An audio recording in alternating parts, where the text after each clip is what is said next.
Welcome Dear to God. episode 36 of the Intermission podcast, the show where two film graduates discuss classic, iconic, and let's not forget the most obscure of obscure films from times gone by. We're your hosts, Oscar W. Fitchett. Robbie Twiddle is also here and far too tired for whatever this energy is. What the fuck is going on? I don't know why. Am I allowed to swear on this one, by the way? Oh, yeah. Oh, okay, because I've got a joke title if you'd like to hear it. Already?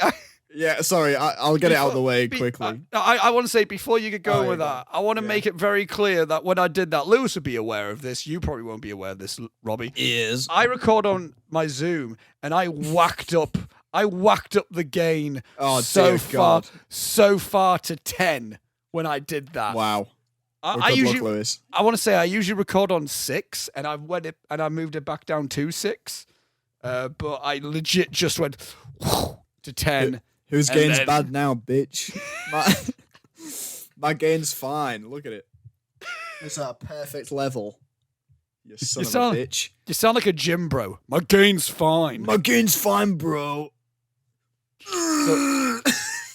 So what's this joke thing? I was gonna say if I was allowed to swear, I was gonna refer the film. I just thought of this whilst I was watching it the other night. All shite on the Western cunt is what I thought the other day.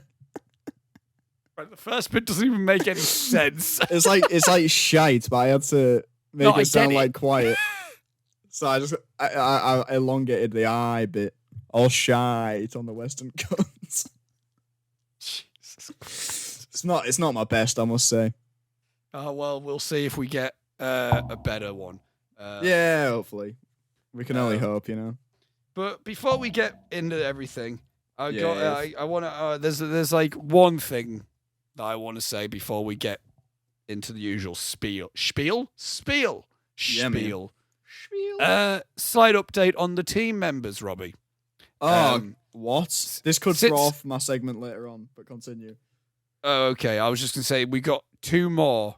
Okay. If it's additional ones, then we're all right. Yeah, it's just additional. It's just additional. It's extra. It's extra people that put their vote in the poll before before the poll ended, but after we recorded. Oh, okay. I was looking around my goddamn pen. You got it? Yeah, I got it. I'm ready to add them. Okay, so the additional person on Team Robbie's side, I'm literally just reading their Instagram because I don't know the person. Yes. OK Cassidy. Oh, yes. Okay, cool. Cassidy. It's Team Robbie. Cassidy. Cass. Okay, there you go. Thanks, you know this mate. person. Yeah. Is Team Robbie. And on Team Oscar is the star of Cafe de More, Jessica May. So. Oh, you're joking. Cafe de More's own. Jess. Yeah. Well. I wonder if she appreciates that title, and I don't know. Possibly. Who's to say? I don't know. So you know what? Big up Cafe de More. I don't know. Big ups on you, except for your opening shot, which Oscar is still bitter about to this day. I'm not bitter, but it was just I want to right now it's being brought up, and now I want to I just want to bring context to this. Just want to bring context to it slightly. Obviously, once upon a time, if you're old school as in like 2 years ago, if you guys remember back in the day of when before Robbie and I had the Intermission podcast and we both had our own individual podcasts for a hot minute, we talked about in one of those podcasts we talked about my first year film, The Muse, that Robbie was editing, that got horrifically stopped because of COVID-19, the initial outbreak of COVID-19. Yes. And that film was going to open with a nice big one-take shot in an art gallery that went from credit to credit to credit that were painted on canvases because the film is about an artist. And that was the whole thing. It was really cool. We only got test footage of it. We never actually ended up shooting the final piece. It blew our lecturer's mind for some reason, and He's never seen a camera move before, so he was very shocked. He was like, "This is just we don't get stuff like this from level 6s." And then we were this.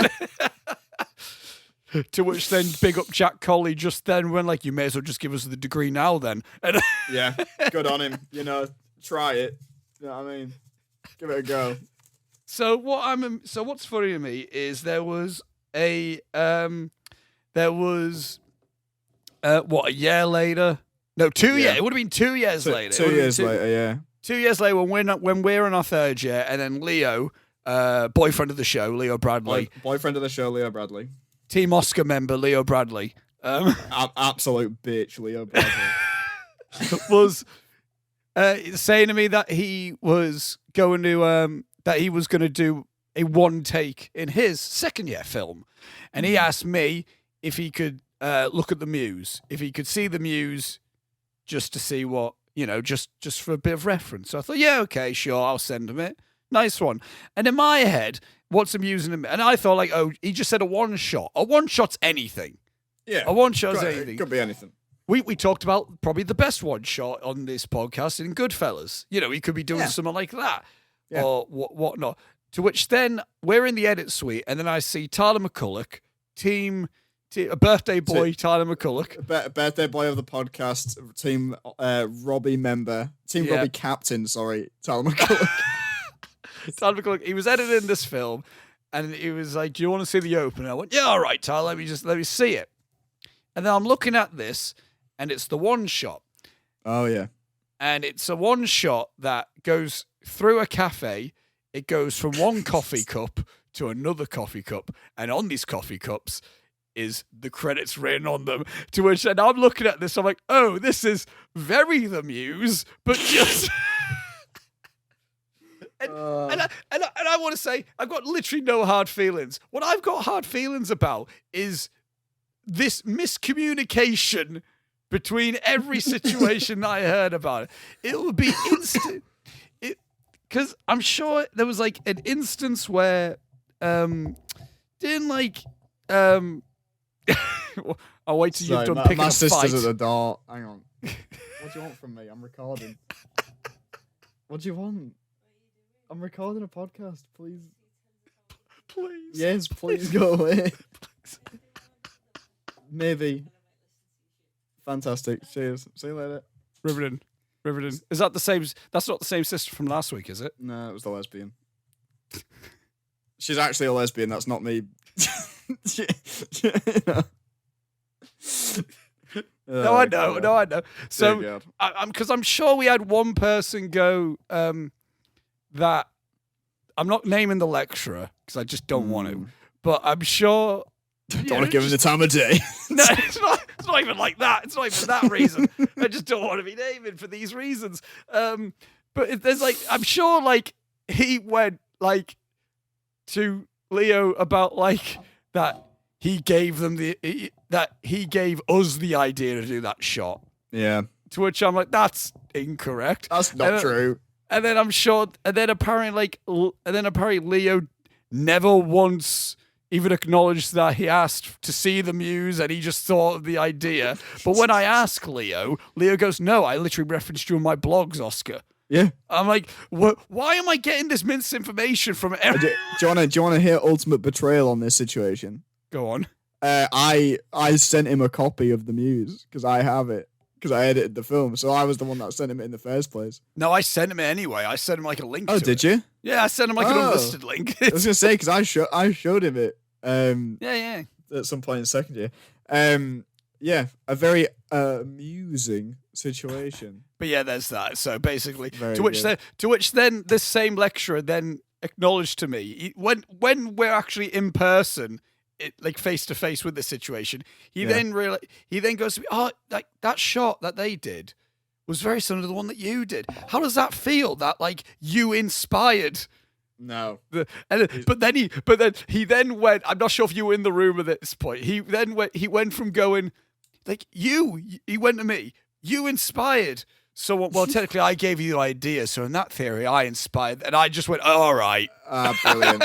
All right. Absolute coward move. I shouldn't say this because We should. he's doing a reference for me currently. We for my new job. should say. but We should not. No. oh, But yeah, dear I just God. want to leave it at that. But yeah, there's the Team Robbie updates. We've got Dear God. we got extra members of Team Robbie and Team Oscar. So What there a you time go. to be alive, eh? The numbers grow by the day, which is going to make my life of my recurring segment, which I hope will be recurring, unbelievably more difficult. But, here we go. Okay. Do you have anything else? Did you have something you wanted to say? I never have in the anything intro? to say. I No. just, I show up on here, I spin my wheels, I go to bed. That's usually how this goes. I'll just say the normal general spiel before we Oh, yeah, go on. get into this week's. Obviously, I just want to say that links, and all that jazz description. There's links to the Instagram, not only for us, but also the intermission as a whole. That's where you can find out what the latest episodes are going to be and where you can watch said Hell film yeah, man. and all that jazz. Also, you can see Instagram stuff on our end. I want to mention it before we get any further because I said it now. You can now officially get pay what you decide tickets to see Love Bethany at Arc as a part of the horror award section of the Tees Valley International Film Festival. So I'll probably leave a link in the description for that. There's also the closing ceremony on the Saturday, which is getting very close to being full. So there you go. There's that. When is that? 29th of October. I'm gonna make a note of that because I'll probably come. Please do, man. Yeah, I'm gonna make a note of that right now. You wouldn't be able to make the Love Bethany screening, but Why? What time's the Love Bethany screening on? it's noon. It's noon on a Oh, Wednesday. you're fucking joking. Yeah. It's noon on a Wednesday, so you wouldn't be able to. Yeah, Dear God. but Also, this is. I feel free to cut this out, but Tyler's birthday. When is that? that's next week, next Friday. Next Friday. I won't be coming, and I'd like him to. Listen to this. And so I can tell him, Tyler, I'm not coming to your birthday party that I wasn't invited to in the first place. You fucking scumbag. I won't be coming. I don't have any plans. I just really don't like you. There you go. No, I'm at a concert in Manchester, so apologies. But fuck him, I guess. Fuck that guy. He's gonna, if he listens to this episode, he's gonna hate me by the end of this. By the way, there's gonna be a pretty constant, wave of Tyler abuse. What, team captain for Team Robbie, Tyler McCulloch? But he's probably not gonna like my impression of him later on. I cannot wait. Cannot wait. Oh God! I know nothing about this, by the way, so this is gonna. I'll do it in the intermission segment. When we do the gangs of the intermission segment, I'll do it in there. The gangs of the intermission. Yeah. Yeah, but also in the description, along with everything they just said, there's a chapter, links as time codes to see everything there. I'm getting a little bit worried, Robbie. Oh, God. When I'm seeing the length of certain segments, because I'm in charge of doing the time codes. And for example, last week, if you click the number 5 on the 7-year itch on your keyboard, yeah, it takes you to halfway through the video. By that point, Robbie, we're already done talking about the 7-year itch, and we're like just starting, and we're like in the early stages of the intermission. Oh, dear God. So we need a more, do we need a more streamlined intermission segment? Is that what we're thinking? Either that or a bit beefier of a discussion on the film. Yeah, maybe. Yeah, it's a bit either one. I also think like there's certain instances where like I don't think we got a bit overzealous last week with the intermission. Is all I'm saying. Yeah, that's fair. We got very enthusiastic about the team section. And then I talked about Don't Worry, Darling. And then we boy have I got things to add about that movie. And then for some reason wanted to add that Roger Federer retired. I didn't need to do any of that. But so yeah, but also in the description below there, as always, mental health links as such for all information and for any helpline based stuff as well. all that stuff. If you need any form of help, the links in the description aren't the solution to that, but they're the first step towards the solution. Nice. Right. And with that being said, Robbie, should we make our way to talking about this week's film? Yes. And this week's film, Robbie, is the 1930 World War I drama All Quiet on the Western Front.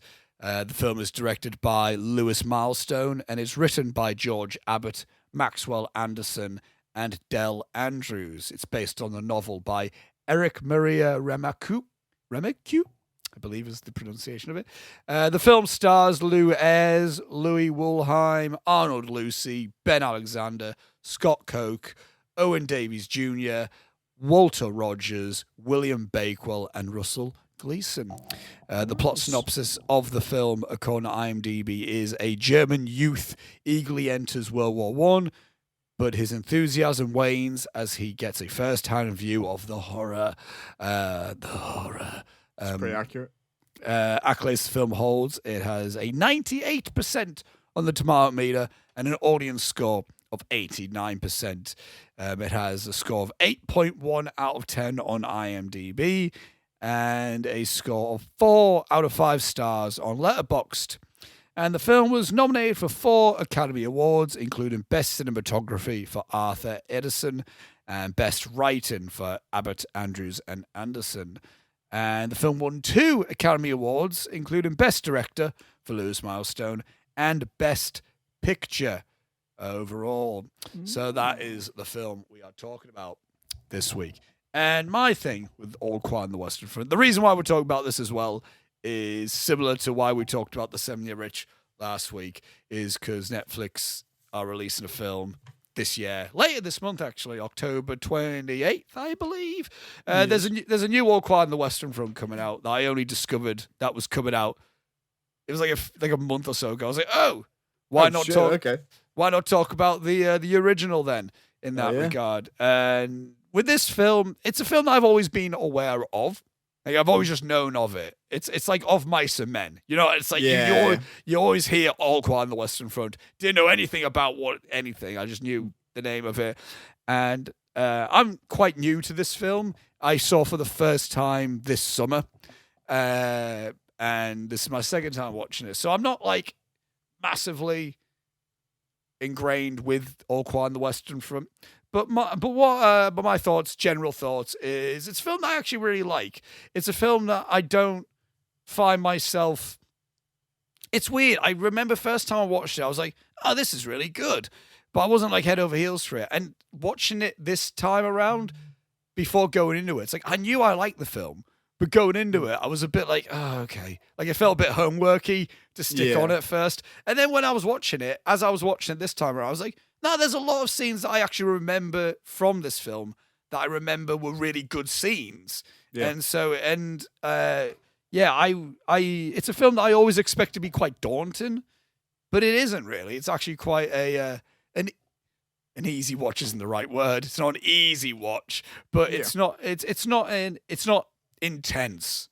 I'll say that. Yeah. I like the film, and we'll get more into specifics about my thoughts on it. Robbie, your thing with All Quiet on the Western Front. Hell yeah, man. I also knew of this, generally speaking, but I'd never seen it. I was pretty stupid at first. I think I knew that it was a war film, and I just assumed that it was World War II. And then I thought about it for a minute, and I thought, well, World War II didn't start until 1939, and this movie came out in 1930. You fucking moron. So World War One movie, which doesn't happen very often, actually. No. And it's cool. I watched this for the first time, I really liked this. I thought it was good. I expected to find it incredibly boring. But actually, like you say, it's not very daunting of a watch. It's only 2 hours 15 or something. 2 hours 8. Yeah. It's not like the longest movie in the world, which it feels like it's like it has the scope and feeling of a film that is going to end up being like 3 hours, and then it isn't. Yeah, I know this new one. Again, I know very little. I watched the trailer for the new one once, and that's it. Really. Okay. And it looks really good. It looks really good. But that's like 2.5 hours. That is like that's like a war epic. And what I also find interesting about that film is a German film. That's actually a German-made film, where this film isn't. But that was a thing I was confused about at first, because everyone was talking with American accents, but then I saw everyone's uniforms and was like, A, America wasn't in World War One, and B, everyone's wearing the German hats with the little spiky on the top. Which is, it's got to be impractical, hasn't it? I don't know what's going on there. I don't know. Yeah. Yeah, I mean, like, you're not. I don't know, unless you're running at someone head first. If you've forgotten all your weapons and you're like, fuck it, I'll just Naruto run at this dude and see what happens. Then yeah, good on you. But yeah, other than that, must be just a fashion thing, I suppose. Yeah. I'm gonna Google that. You continue with your next point. I'm gonna. What? Yeah. What? Because I agree with I'm in the same boat with you in the sense, like, I was expecting it, because again, like a 1930 film that is long-ish and about war, and in my head I'm like, oh no, is this going to be really just boring, and is this just going to be like war effects that really don't hold up anymore, and is this just going to be really dull acting of people being like, you know the type of just like not at all interesting way of speaking, and it's just really, and it's not good audio quality, and it's just a bit like, I was almost expecting it was going to be like one of those films that you walk in on, like when you walk in to see your granddad or whatever, and he's just got a film on. It's like, what is this? Just watching All Quiet on the Western Front. Just what is, and all it is just like a bit of just like a smudge of grey, because he's watching it like on ITV3, so every now and then it gets broken up with adverts as well. Every now and again you can make out the vague outline of a tank. Okay. But one thing I will say is it definitely is not that. No, it's a film that I think is quite what the word that I thought of after like watching it for a second time was, it's harrowing. It's quite a harrowing film, I think. It is like And there's a lot. Again, I didn't necessarily remember the film. It's weird. I didn't necessarily remember the film when I was about to stick it in and watch it. But as scenes started on, I was like, oh yeah, it's this scene. And then it was weird. I almost remembered a load of really good scenes, or like scenes that I thought were really good, but I just didn't remember them. They were in this film, which is weird. But like examples of that, again, it's. I think there's a lot of like standout scenes in this. That aren't like, I think work well story wise, and I think we could start with there, since that's kind of like how it's naturally going. The story's really damn good, man. Yeah, I really liked this. I think. I mean, we'll probably get into it more. Are we going to talk about characters? Is that a segment? We can talk about whatever we end up talking about. I don't necessarily have like. I was gonna say, like, my only real complaint about this is I would have liked there to have been more distinction between the boys that were following. You know, like, I kind of wanted, and it's the stupid blockbuster kid in me, the fucking Ninja Turtles dork in me. I was like, there should be a leader one, which was the writer one, I guess, and I was like, and then there should be a funny one, and a smart one, and an angry one. All right, that's how we go about this. This is how team dynamics work. Whereas I feel like everyone except the main dude kind of blurs into one sometimes. I was gonna say, and I think it gets about till halfway through the film though, until Paul becomes our main character. Yes, I think, because the film, and I think it's an interesting way that it does that. It really is how we don't start off seeing Paul wake up. And then we're like, we start just in Germany and in a classroom, and then just a group of them, and then they're off. And then it's only until, and I cannot remember anyone's name, is it Kenrick, who dies with the boots? I think that's it. Yeah. It's until he dies, and that's when it's almost okay. Paul is the guy. Paul is the main guy. Yeah, and that's halfway through the film. That's bang on halfway. Yeah, through the film. So it is an interesting way of how it's done in that, and I think like once we get to that point, it's interesting in the sense of like, because I feel like the film does enough of a job, like a really good job at making us interested in the scale and the story and like the actual setting of World War One. But you know that you can't just keep making a film solely based on scale and setting. Dunkirk. You can't just keep. You just can't. So it almost like, okay, now we're gonna give you a character in this scale and in this setting. And I think it's weird because I don't think Paul as a character is necessarily really interesting, but I think Lew Ayres, the actor, does a really good job in that. He does, role. yeah. He's really damn good, and I find it interesting because we can get back to the story in a second, but I feel like, obviously this is 1930, so this is like 3 years after Talkies, like the first Talkie. Yeah. So this is this is a bit of an in between of actors who were probably more used to silent acting going into Talkies, and I think the film does a really good job at. They still look, you could almost watch this film silent and you could still see how they're acting and all that. But I think Lew Ayres kind of has a lot of like, there's a lot of still emotional anguish generally in his vocal performance. Yeah. And so I think in that, especially in considering he's probably more used to silent films, there's a good few little mini monologues in this that he gives that works really well, I think, within it. I would say so. I think it works. I think, like you were saying about the scope and all that kind of stuff of World War One in this, I think the way that it's structured works really well to kind of lead up to that, to then emphasize how fucking awful everything is. Because you start with the guys in school, and then they're going off and they're getting their uniforms and they're all real excited, and then they have the whole training camp bit, which real good job at making me like all these guys, by the way. In this bit, because the camaraderie between them, and especially the bit where they just jump that dude. the guy who was the postman and then just got a big sergeant rank.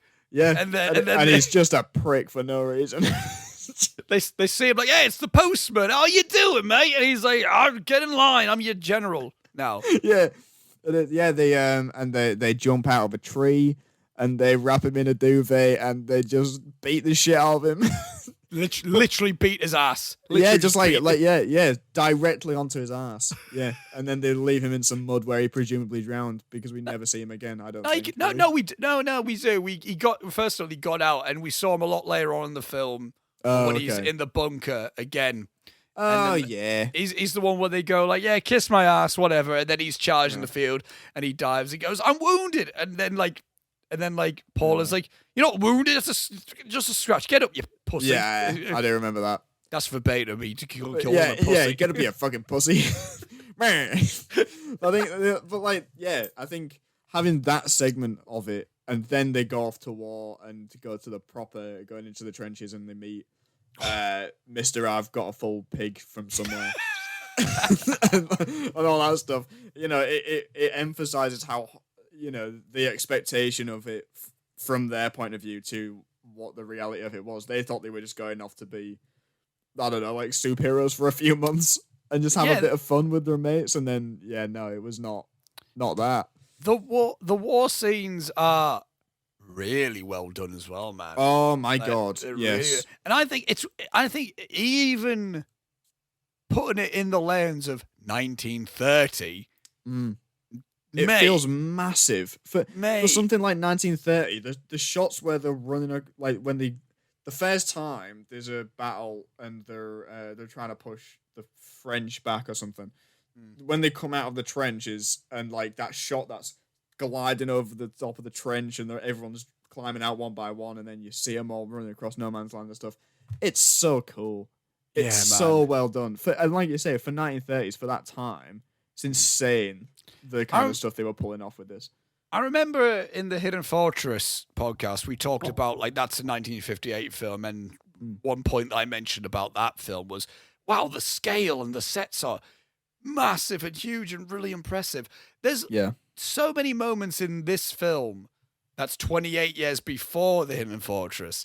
That again, not slagging on the Hidden Fortress. I really enjoy that film. It's a great film. But just looking back and just seeing, there's so many shots where you just get a really wide shot where the bottom of the frame you see the actors like who are like that size, like tiny, and then the rest of the frame you just see explosions and just things. There's like one moment where like we're in like I think like a bomb goes off in a graveyard or something, and then it's like you see like a tree fall. Yes. And stuff. And I'm like, this is mental. Like, this is so cool. Yeah. And you know there's no computer there. Yeah. You know, exactly, you know. So it almost makes everything a bit more like, wow. Like, yeah, like really impressive. And I like the use of not much music at all. Really, yeah. Again, I was worried like that could have made the film a bit boring, but especially the war scenes where all you need is just explosion. And I think the very first war scene does an incredible job at feeling like, oh shit, this is not good. Because again, I've talked about it in Apocalypse Now, and I'm sure we've talked about it. I'm sure we'd also talked about it in Deer Hunter. Any war film that we've talked about, I've mentioned it. I have very strong opinions on war and how it, and I am incredibly, and so I'm very like cautious about if a film is talking about war and how they're presenting war. Yeah. And one thing like I was a bit concerned when I first watched this was like, oh, is this going to be like, that was really fun, and like for like the first half, and then the second half it's like, wait, war's bad? What? Like the first scene we have, it's like explosion. One guy gets caught up in one of the mines. And how it looks, I don't know because it's black and white, but he looks like he's just blood. Yeah. And then he's screaming that he can't see. Yes. And it's like, God, it's awful. Horrendous. Did you see that? There's a real brief, like, it's on screen for like a second. Yeah, there's a guy, and he grabs on some barbed wire, and he explodes, and then the dust settles, and his hands are just there holding onto the barbed wire, and he's not there anymore. And it's like that. The shot's like that, but it's on the screen long enough to where you're like, did I just see severed hands? Yeah, and it's suddenly just like, it just burns onto your eyes. You're like, what the fuck just happened? Yeah. Yeah, this film does not shy away from showing horrible things to do with war. And there's a really good scene as well on the topic of like, you know, people's opinions on war and all that kind of stuff. It's a really great scene where everyone's talking about why they think the war started. Oh yeah, is that the moment where they've gone all the beans after they've eaten? Yeah, so where they get I don't know 3 tons of beans. It looked like there's an unfathomable amount of beans. That's you could move on to your point in a sec. I just want to say, it literally follows on from this, but it's like, that's crazy to me how like, it's like how you just got the chef and then they're like, right, are we then? And then he's like, no, I'm waiting for everyone. It's like, this is everyone. It's like, I've cooked for 150. Yeah. It's like, well, only 80 came back, so wait, come on. Like, it's like, oh man, it's so dark. And it's like, yeah, that is just, and it's so, I don't know, it's so like, that's such a good scene, I think, because you get like at that point the people, the remaining men are so numb to it that they're almost pissed off that just give us the food. Come on, so what? Yeah. There's no one. But also like, and then the chef's like, that dude. Yeah, and then the chef's like, oh, I've made it for 150. Oh, damn it. Yeah. It's like so, fuck you, dude. Just give them the beans. Like, I don't. Yeah. That was the thing I didn't understand. He was like, I'm gonna wait for my superior officer. You've cooked for 150. 80 you've shown up. You've cooked for people that don't exist anymore. Yeah. Just give them the beans. What do you? Yeah. What is this? Whatever. Yeah. What a strange man. It's a good scene. Really good scene. What were you going to say about when they would? Yeah. Just I loved the idea of having a conversation where it shows people at the time talking about why do you think this war started, and you think about the fact that like back then there's no internet. At the time, there's probably not a lot of news going on. you Like probably didn't get. papers, like papers Yeah, and there'd be stuff, yeah. papers, but like you don't. But like in wartime, it's probably like, and especially when you're abroad and you're constantly away, and you don't know what's happening. So it's very interesting to actually get a scene where it acknowledges the fact that a lot of people were fighting in this war, and they had absolutely no idea what they were doing there. Yeah. They were just told one day that they had to be there. They didn't know what they were fighting for. They were just there. They were told that that was what they were got to do. Yeah, And it's that's like that. mental. Yeah, it's like that one guy goes, "Why is he like? How does a war even start?" And then one goes, "Well, when a country offends another country." It's like, what did the mouth of Germany say something bad to? And it's like, no, people. And then to which one goes, "Oh well, I'll go home then because I don't get offended." So this doesn't have anything to do with me. So It's like, I'm not it's like, offended. So yeah, it's like, yeah, everything you're saying is so logical, but it's like that's what I mean. It's like, and I love. It's mental how we're watching a 92-year-old film. I want to repeat that. A film that is very close to being a century old, and I still feel like, and these are still questions that people have about why was this even a thing that happened? It's mental, and I think as well it's interesting. So the director and writer of this, where are they from? Lewis Milestone is the director, and he is from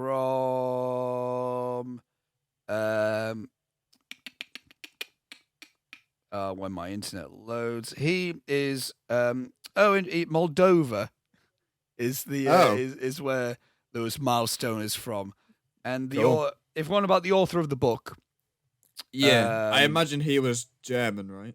I believe so, but I'll double check that because obviously there was 3 writers, and it was a weird crediting of the writing. Yeah, if you noticed it was like adaptation and what it was like. Wait, but it was like 3 different types of credits. Yeah, there was screenplay by, adaptation by, and blah blah blah, and something else. Was it like the original thing? He was by someone. I've got the answer. Whilst that loads, by the way, he's German. Are you? He's German. Okay. Yeah. Erich Maria Remarque is he was German. Yes. Okay. I was just going to add on. I have the function of the spike on the top of the helmet. Go for it. The distinctive spike on the Pickelhaube was supposed to function as a blade tip. It was designed to deflect sword blows aimed for the head. Oh, okay.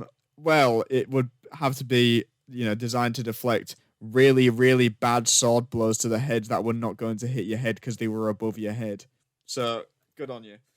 But yeah, I thought sorry, go on. No, I was just gonna say I like the I also like the fact, obviously, this is a World War I film, a war that doesn't get covered as much in media, generally as in comparison. It's a World War I film based on a book written very shortly after the First World War, and the film was made before World War II. So it is literally almost like this little capsulation. And I find it very interesting because I think World War II as a whole really jaded a lot the world's views on many different things. So I find it. I'll be interested in this new one from Netflix, in all honesty. Same. For different reasons. But I feel like it's very interesting how this film obviously didn't villainize anyone in particular. It just villainized war as a whole. And I want to get to a very specific scene that I've just thought about that really does a really good job at that point. But I feel like if this film, I don't think that this film could have been made authentically post World War II, because it would be very jaded in the sense of we can't humanize Germans in a war because obviously about what happened with World War II, and obviously even though this is World War One, it's and I like that about this film in the sense of it's just looking at war as a thing and not as a concept and not as a us versus them. And at the time, that was the war of a generation. Yeah, at the time, the Great War. who would have thought that? Like, no one there would be like, yeah, give it a couple more decades and we'll be back at it again. Not even a couple more decades. Give it like give it about a decade. That's just reminded me of a real sad thing from a Doctor Who episode one time. So I'll briefly talk about this. As I tried to keep it brief, and I'll talk about Doctor Who. Sorry, everyone. There was an episode where it's Peter Capaldi's last episode, and he meets a guy who is a colonel in World War One, played by Matt Guys for some reason, and he shows up. Interesting. And he goes, "Oh, well, judging by your uniform, you're from World War One." And then the guy looks at him and he's like, "What do you mean one?" And he looks real sad, and No. it makes me real upset every time. Yeah. But I think it's like, I like looking at it like that. And talking about, and the scene in particular I was on about is the scene where Paul is hiding down for a sec. It's after the postman got mined. And again, I'll highlight the cinematography and the filmmaking side of things separately, because I think that there's a good few shots to talk about in a really cool way. But it really well shot how he's just Paul's kind of just hiding, and we're seeing like point of view over the top of people jumping over, and then another soldier jumps down in him, and then he knifes him, and then it's and we don't pass that moment quite often. We actually go through a lot of the moments of just leaving him, and how when Paul is like, there's mines and stuff going off, and then Paul, I think, again, Lou Ayres does a really good job in his performance in this, where he's saying it's enough having to hear all that, but I can't stand hearing you. Why don't you just die quicker? And then he immediately goes like, "Oh no, I didn't mean that. And then it's a really, again, now, would you say if this was done nowadays, is this more tell than it is show? Yes, but we've, at this time, this is literally 3 years into talkies. Yeah. And even thinking about that, this film doesn't do as much talky stuff as it probably could have done. This is actually quite a very visual film as well as, but he goes like, there's that one moment where he goes, "We could have been friends, you and I, you're just a man like me, and blah, blah, blah, blah, blah, and all that stuff. It's like, you'll make it out. Don't worry, you'll make it out." Who am I kidding you? It's such a really poignant moment. And again, I think if this was a film made in a post-World War II way, we would not have got that moment. There would not have been an extended 5-minute sequence where we just sit with the main character and a guy he just murdered. Yeah. Where he gets upset because he doesn't know the guy. He kind of gets upset about the fact that he doesn't know this dude, and he could have been anyone, and he realizes kind of he was fighting for the same reasons that he is, which is because he was told to. He didn't know any better. Mm-hmm. So I agree. It's a very good scene that kind of sums up the anti-war messaging of the movie. Yeah, really definitely. And there's also like there's that scene. I think there's when I'm just thinking back, when I'm like remembering, that scene. There's one scene that popped in my head that I actually really enjoyed, which again, this film is actually paced really well. Yeah, so they know which scenes to play when and what to do.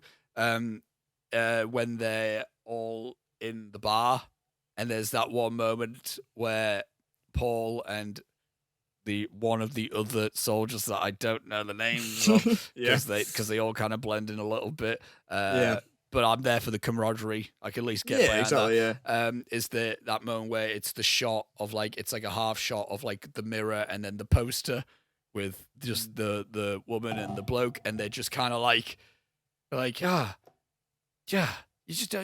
don't get women like this around here, or something like that. Yeah. And they're trying to make this little like thing. It's like, how old would she be? I don't know, 22. No, I'll make her older than us.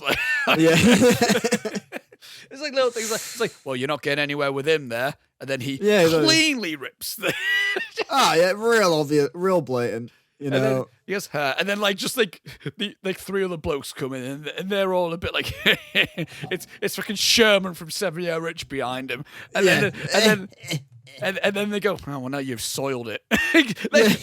Don't they go like, now you made it? Now you made. They basically went, now you made it perverted, you weirdos. Yeah, now you've made it weird. Cheers, guys. You've ruined it for everyone. We were just here trying to have a nice little moment, trying to remember romance since we've been pulled out from school, and we're just trying to remember some sort of nice emotion. Then you have to be there like, I'll show her my trench or whatever. Say, oh, cheers, mate. You dummy. Cheers, fellas. Why don't you go catch another fucking whole pig? I'm so caught up on that. Where did you get that from? Well, no, didn't you see? Because they were like in a there was like a pig train, wasn't there? That were like a pig train. A train specifically for pigs. I don't know why that just made me. That just tickled me a lot. Just you going a pig train.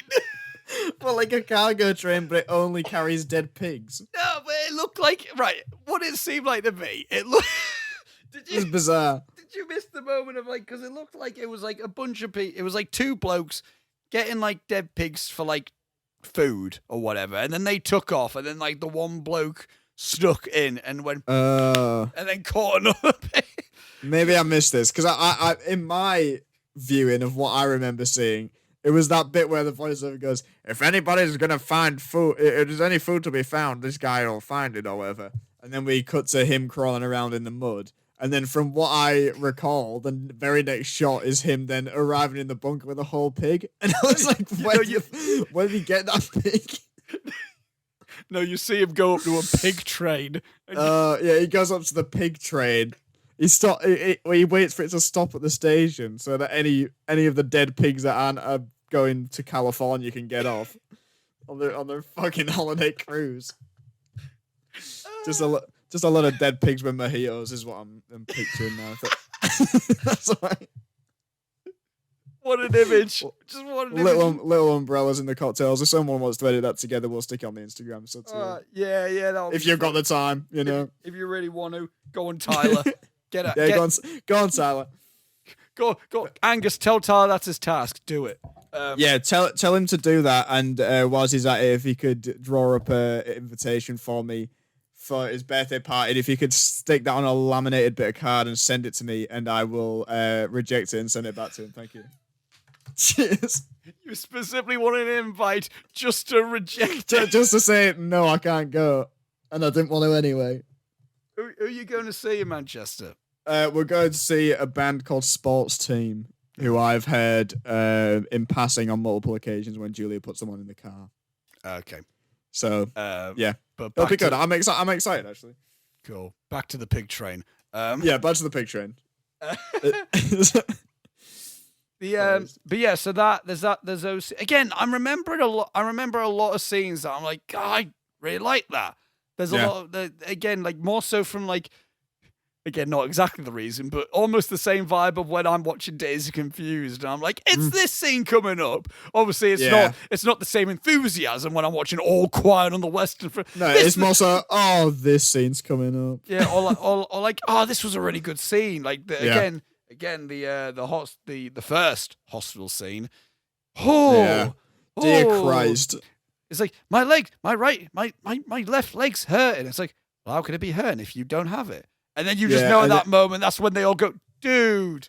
He literally didn't realize that he was missing a leg. Awful, the worst. And he said, doesn't he say that he's like 19 or something? Yeah, they're all 19. Jesus Christ, man. Dear God. Yeah. And it's like, and again, because then you remember him from his boots, and that's his boots that his uncle gave him. And then you have his mate going like, hey, can I have the boots? You're not going to need them. It's like, dude, a bit soon. Dude, yeah, come on, man. Who's this fucking goober? Leave. What are you doing? And then Paul has to be like, oh, wait. Come on. Yeah, what are you doing, man? And then when they're walking out, and then he's going, I won't ask you from him if he would have use for him. It's like, no, just be set. Come on, come on, man. Jesus Christ, he's dead.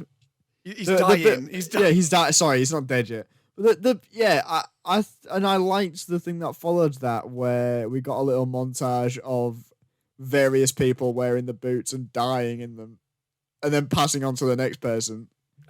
Oh my God! Again, a great way to show just focusing on one object, and it's like it's the repetition of war, of someone going, "Oh, they're nice boots. I'll take them with me." They die. The next person comes along. "Oh, they're nice boots. I'll take them with me." It's just Rough.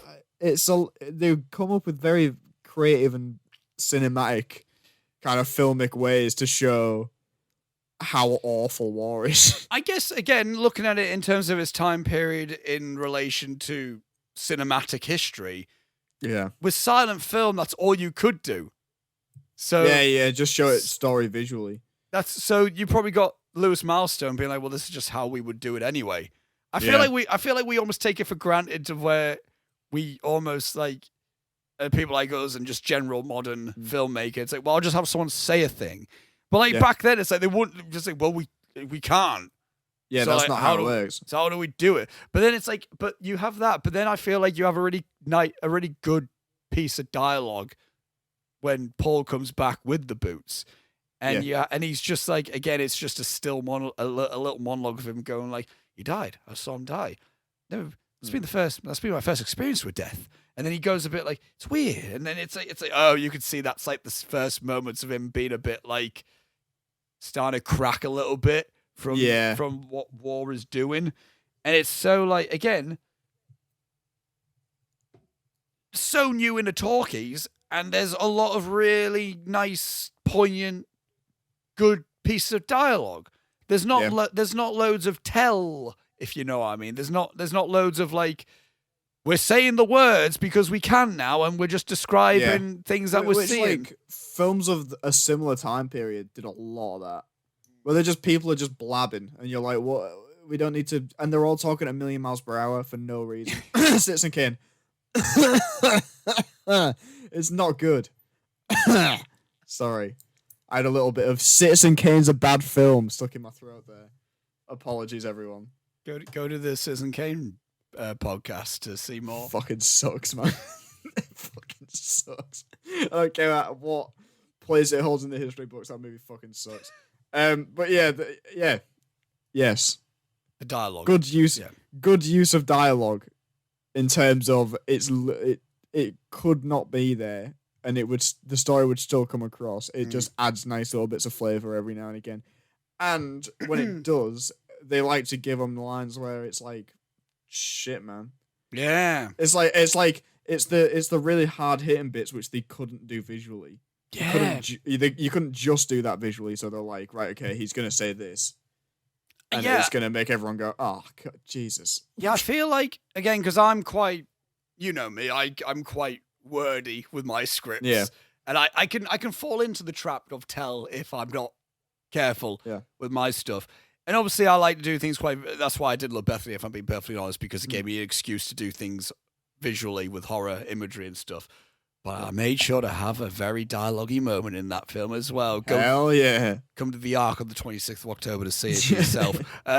But I feel like, again, there's stuff visually that can work really well visually, and I think can be very height of cinematic storytelling if done right. I think it's really well done. But then I also think there's also something that is just as powerful, but in a different type of way, of when you just hear someone say something. Where if you almost hear something in words, it almost becomes a bit more real, and then it's like, shit. Like, if you're seeing something in a very cool, artistic way, it goes, oh, that's really unique and poignant, and I felt how they did that. But if you just hear someone say it, and it's a bit like, damn, that's like, rough. That sucks, man. Again, enough all my favorite films have those moments. I think literally every one of my like top 5 favorite films has moments of like that with dialogue. 12 Angry Men, Seven Samurai has some good moments like that. It's a Wonderful Life has great moments like that. And I think there's a lot of moments in this as well, like All Quiet on the Western Front, again, like where there's just a dialogue said, like a piece of word and said it. It's like, God damn it. How in this time period did they master dialogue beats like this? Yeah. Like, yeah. Again, another scene. If we're on about scenes in the this film, and certain points in it, I think the second hospital scene is really interesting. Again, done really well storytelling as well. If we're on about the fact of like, why did they take clothes? Why did they take the clothes? That means he's dying. That means going to the dying room, and then and then you got Paul being like, "I'll come back. I won't die. I'll come back. I won't die. I'm coming back." And then he's like, comes out and he's like, "I came back from the dead." And it's I'm back. And then the nurse is like, yeah. Everyone's like, yeah, it's a real rare occasion, man. It's like you just didn't die. You got wheeled into a room, then you got wheeled out of said room. It's so I love it in a sense. Again, I like a bit of old school classic film cheese, and that is almost like really over the top acting, but it's like it doesn't take away from it because it's so like. That is a silent movie performance that they just so happen to have a boom mic on. Is what I'm looking at. That it's just the guy going like it's just repeating because they're not used. He's probably not, So I won't die. I will come back. I won't die. I will come back. And it's like, look, this is cool. I like this. This is like nice, like cinematic. Like this is nice cheese, but not corny cheese, but just enough of like I'm watching a film. Nice one. Yeah, well, I appreciated in this acting wise is that like they don't do the classic talkies thing where they go like, "I'm talking real quiet. No, I'm real loud and I'm upset." It's like it's everyone talks at a regular volume. They talk like normal people. Yeah, it's normal. Which is good. Yes, more of this, please. Why is this film not heralded as more? Why I was thinking about this. Where, like, I was watching it when the that thing that I was on about the shot that like goes over the trench whilst everyone's climbing up. I was looking at that and I was like, why the fuck do people bang on about that moving shot in Casablanca? Where it goes through the bar, and I'm like, yeah, but this, and it was like what 12 years before, something like that. Yeah, why are we talking about Casablanca? Who cares, man? I also think that moving shot, just a brief little detour about it, but it's relevant in terms of the conversation about the time periods and stuff. That moving shot in Casablanca, I'm sure there was a shot in the film Wings, which is the very first Best Picture winner from like 1927, where you probably have seen it. It's that one where it was like it went through a load of tables. But like, and it was like a camera that was like on like almost like a rig from up top, so it wasn't it wasn't dollied in. It was like hung over, and it just was like a camera like going through like like a load of tables like that. I'm like, I remember seeing that for the first time. I haven't seen Wings yet. A difficult film to try and get hold of, actually. Weirdly, I've seen the shot. But... Yeah, I've seen the shot, and I knew the film, and I'm like, Jesus Christ, that's amazing. Yeah. And I'm like, I think it's interesting because I think there's obviously we're used to when we think of 20s, 30s films, stagnant, still very just let the action go. And I think that's commonplace in comedies. But one thing I'm learning more and more and more, dramas from the 20s and 30s were really experimental, man. Yeah. Like, really wild with it. And there's a lot of seeing what they could do. Yeah, and what's even more interesting, I think.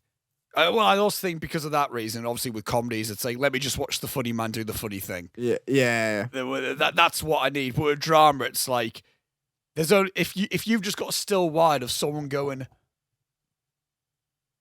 Yeah. Audio only listeners, I bet you'll love that. They had a great time. But you're welcome.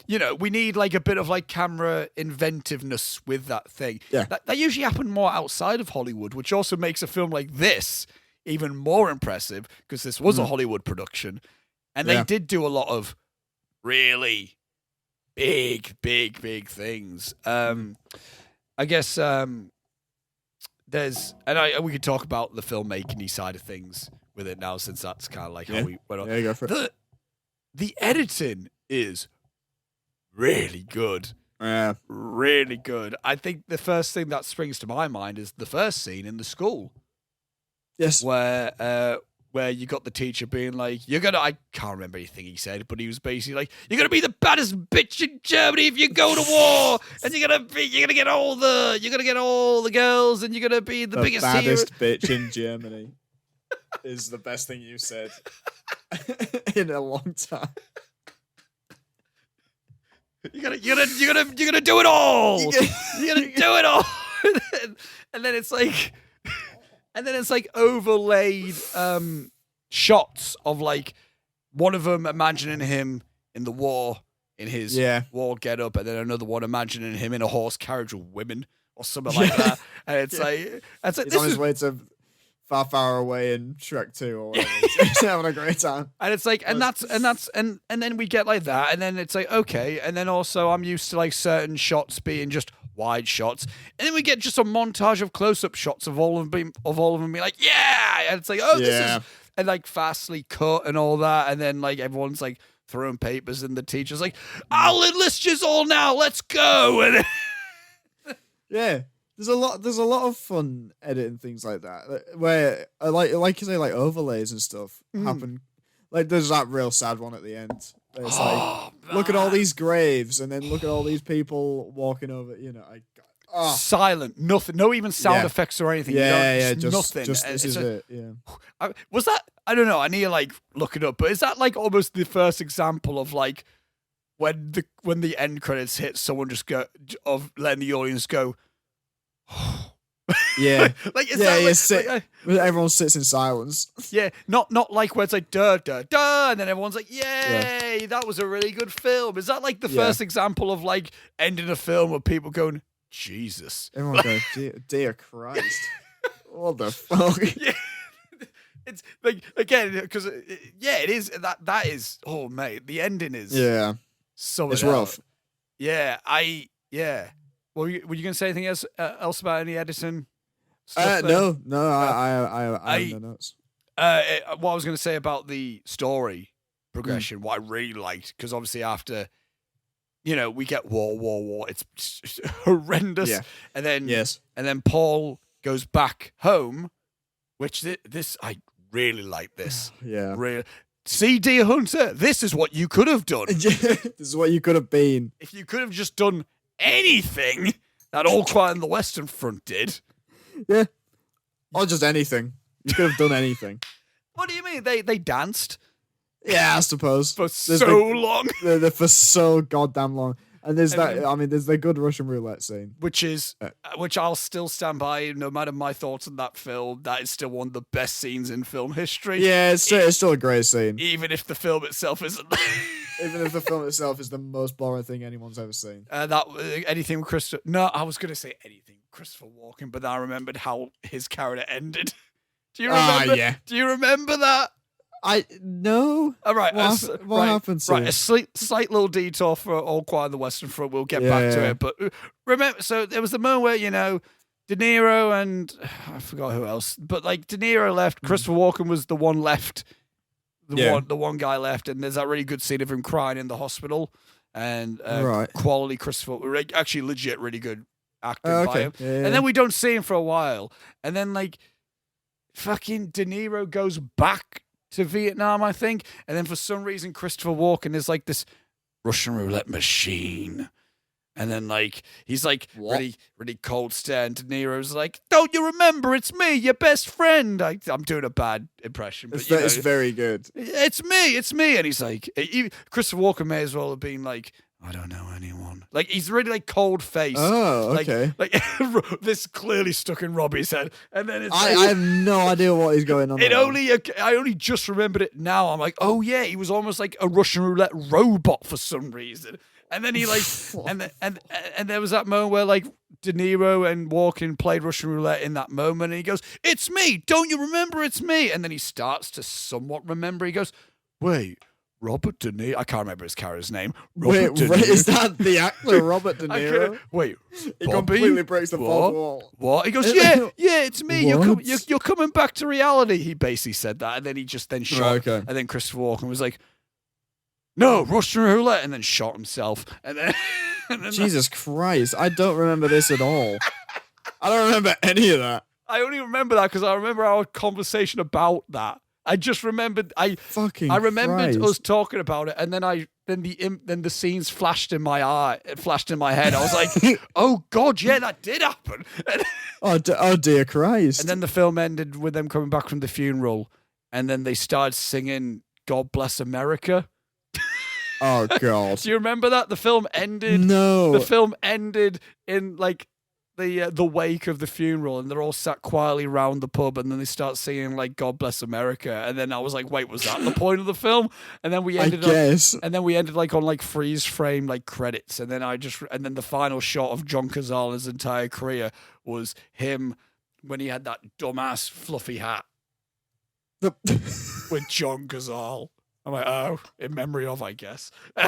In loving memory of John Cazale. Anyway, that was the best picture winner of that year. My dear Christ. No, was it? Yeah, it was. Yeah, it know. was. Yeah, it won. It was. Yes, it was. But anyway, a good war film, All Quiet on the Western Front. Yes. But yeah, I really like. So Paul went back home because of his leg. Really good scenes. Yeah. Really good. Like, again, not lingering on any of those scenes for too long. He goes back home. He talks to his mum. He's a bit like, whatever. It's very sad. Yeah, he goes around. He goes back in the school, which was weird to me in the sense of like, because when I was watching it for the second time, I was like, oh yeah, I remember this being the big finale ending. And then the film kept going. I was like, wait, hang on, what else happened? Then I remembered all the others. Then I remembered all the other scenes. But so the film, like, he comes back in. And then he goes, go on, tell all of them how mint war is. And he goes, you're all going to die. And he's going to make you think it's mint. And then, like, and you got that, and you've just got, like, a bunch of them be like, hey, what do you mean? How dare you speak? You got, like, that one kid who stands up who, all I remember is he's just going, like, there. Doesn't even say anything. He just gets real fuming. And I'm like, just mate, making angry noises. I'm like, mate, you're the most late 20s looking kid I've ever seen in my life. It's bizarre. You're the most 1920s like actor Air quotes teenager. What are you doing? But that was a really good scene. I liked again. Oh my God! I keep Lou Ayres again. Lou Ayres acting. He's very just stoic, just neutral. Yeah. And again, as you said, it's amazing how his way of talking is very modern film. It is, yeah, big time. And he's just. What else did this man do? Because who is this guy? Why don't I know more of Lou Ayres? In all honesty. I got a notification, by the way, which will be perfect for me to watch and then talk about in the intermission. We can cut out me watching it, obviously. Okay. That'll be incredibly boring for both video and audio listeners. The trailer is out, Oscar. The Super Mario Brothers movie trailer is finally here. It's upon us. Dear. And we can hear Christopher Pratt's Mario voice. And I've never been more excited for anything in my goddamn life, quite frankly. Okay, should we tackle that in the intermission? Yeah. Jesus. Yeah, I'm looking at Lou Ayres' filmography. Yeah. And there's not a lot that I know of. And he never did a film again. He only did All Quiet on the Western. Oh, interesting. This was kind of one of his first films. Oh, okay, so he was mental, is all I'm saying. Yes, he was brought in the talkie era. Then he wasn't like a silent star that transitioned. Yeah, definitely. He did a film in 1929 called The Kiss. Which starred Greta Garbo. Oh, I know the name. The name Greta Garbo. But he didn't have a big role in it from the looks of things. Okay. But yes, this was his. And I think that was most of the actors, to be fair. I think most of the actors weren't like names, which I guess for like usually for war films, that is usually the case. Yeah. Like they even today, I mean, look at Dunkirk for Christ's sake. Like Harry Styles, Tom Hardy. 1917 as well. 1917. I mean, it had a lot of cameos, but the two leads in that were relatively unknown, right? Yeah, George Mackay, I knew him. But I didn't know, but he got big from 1917.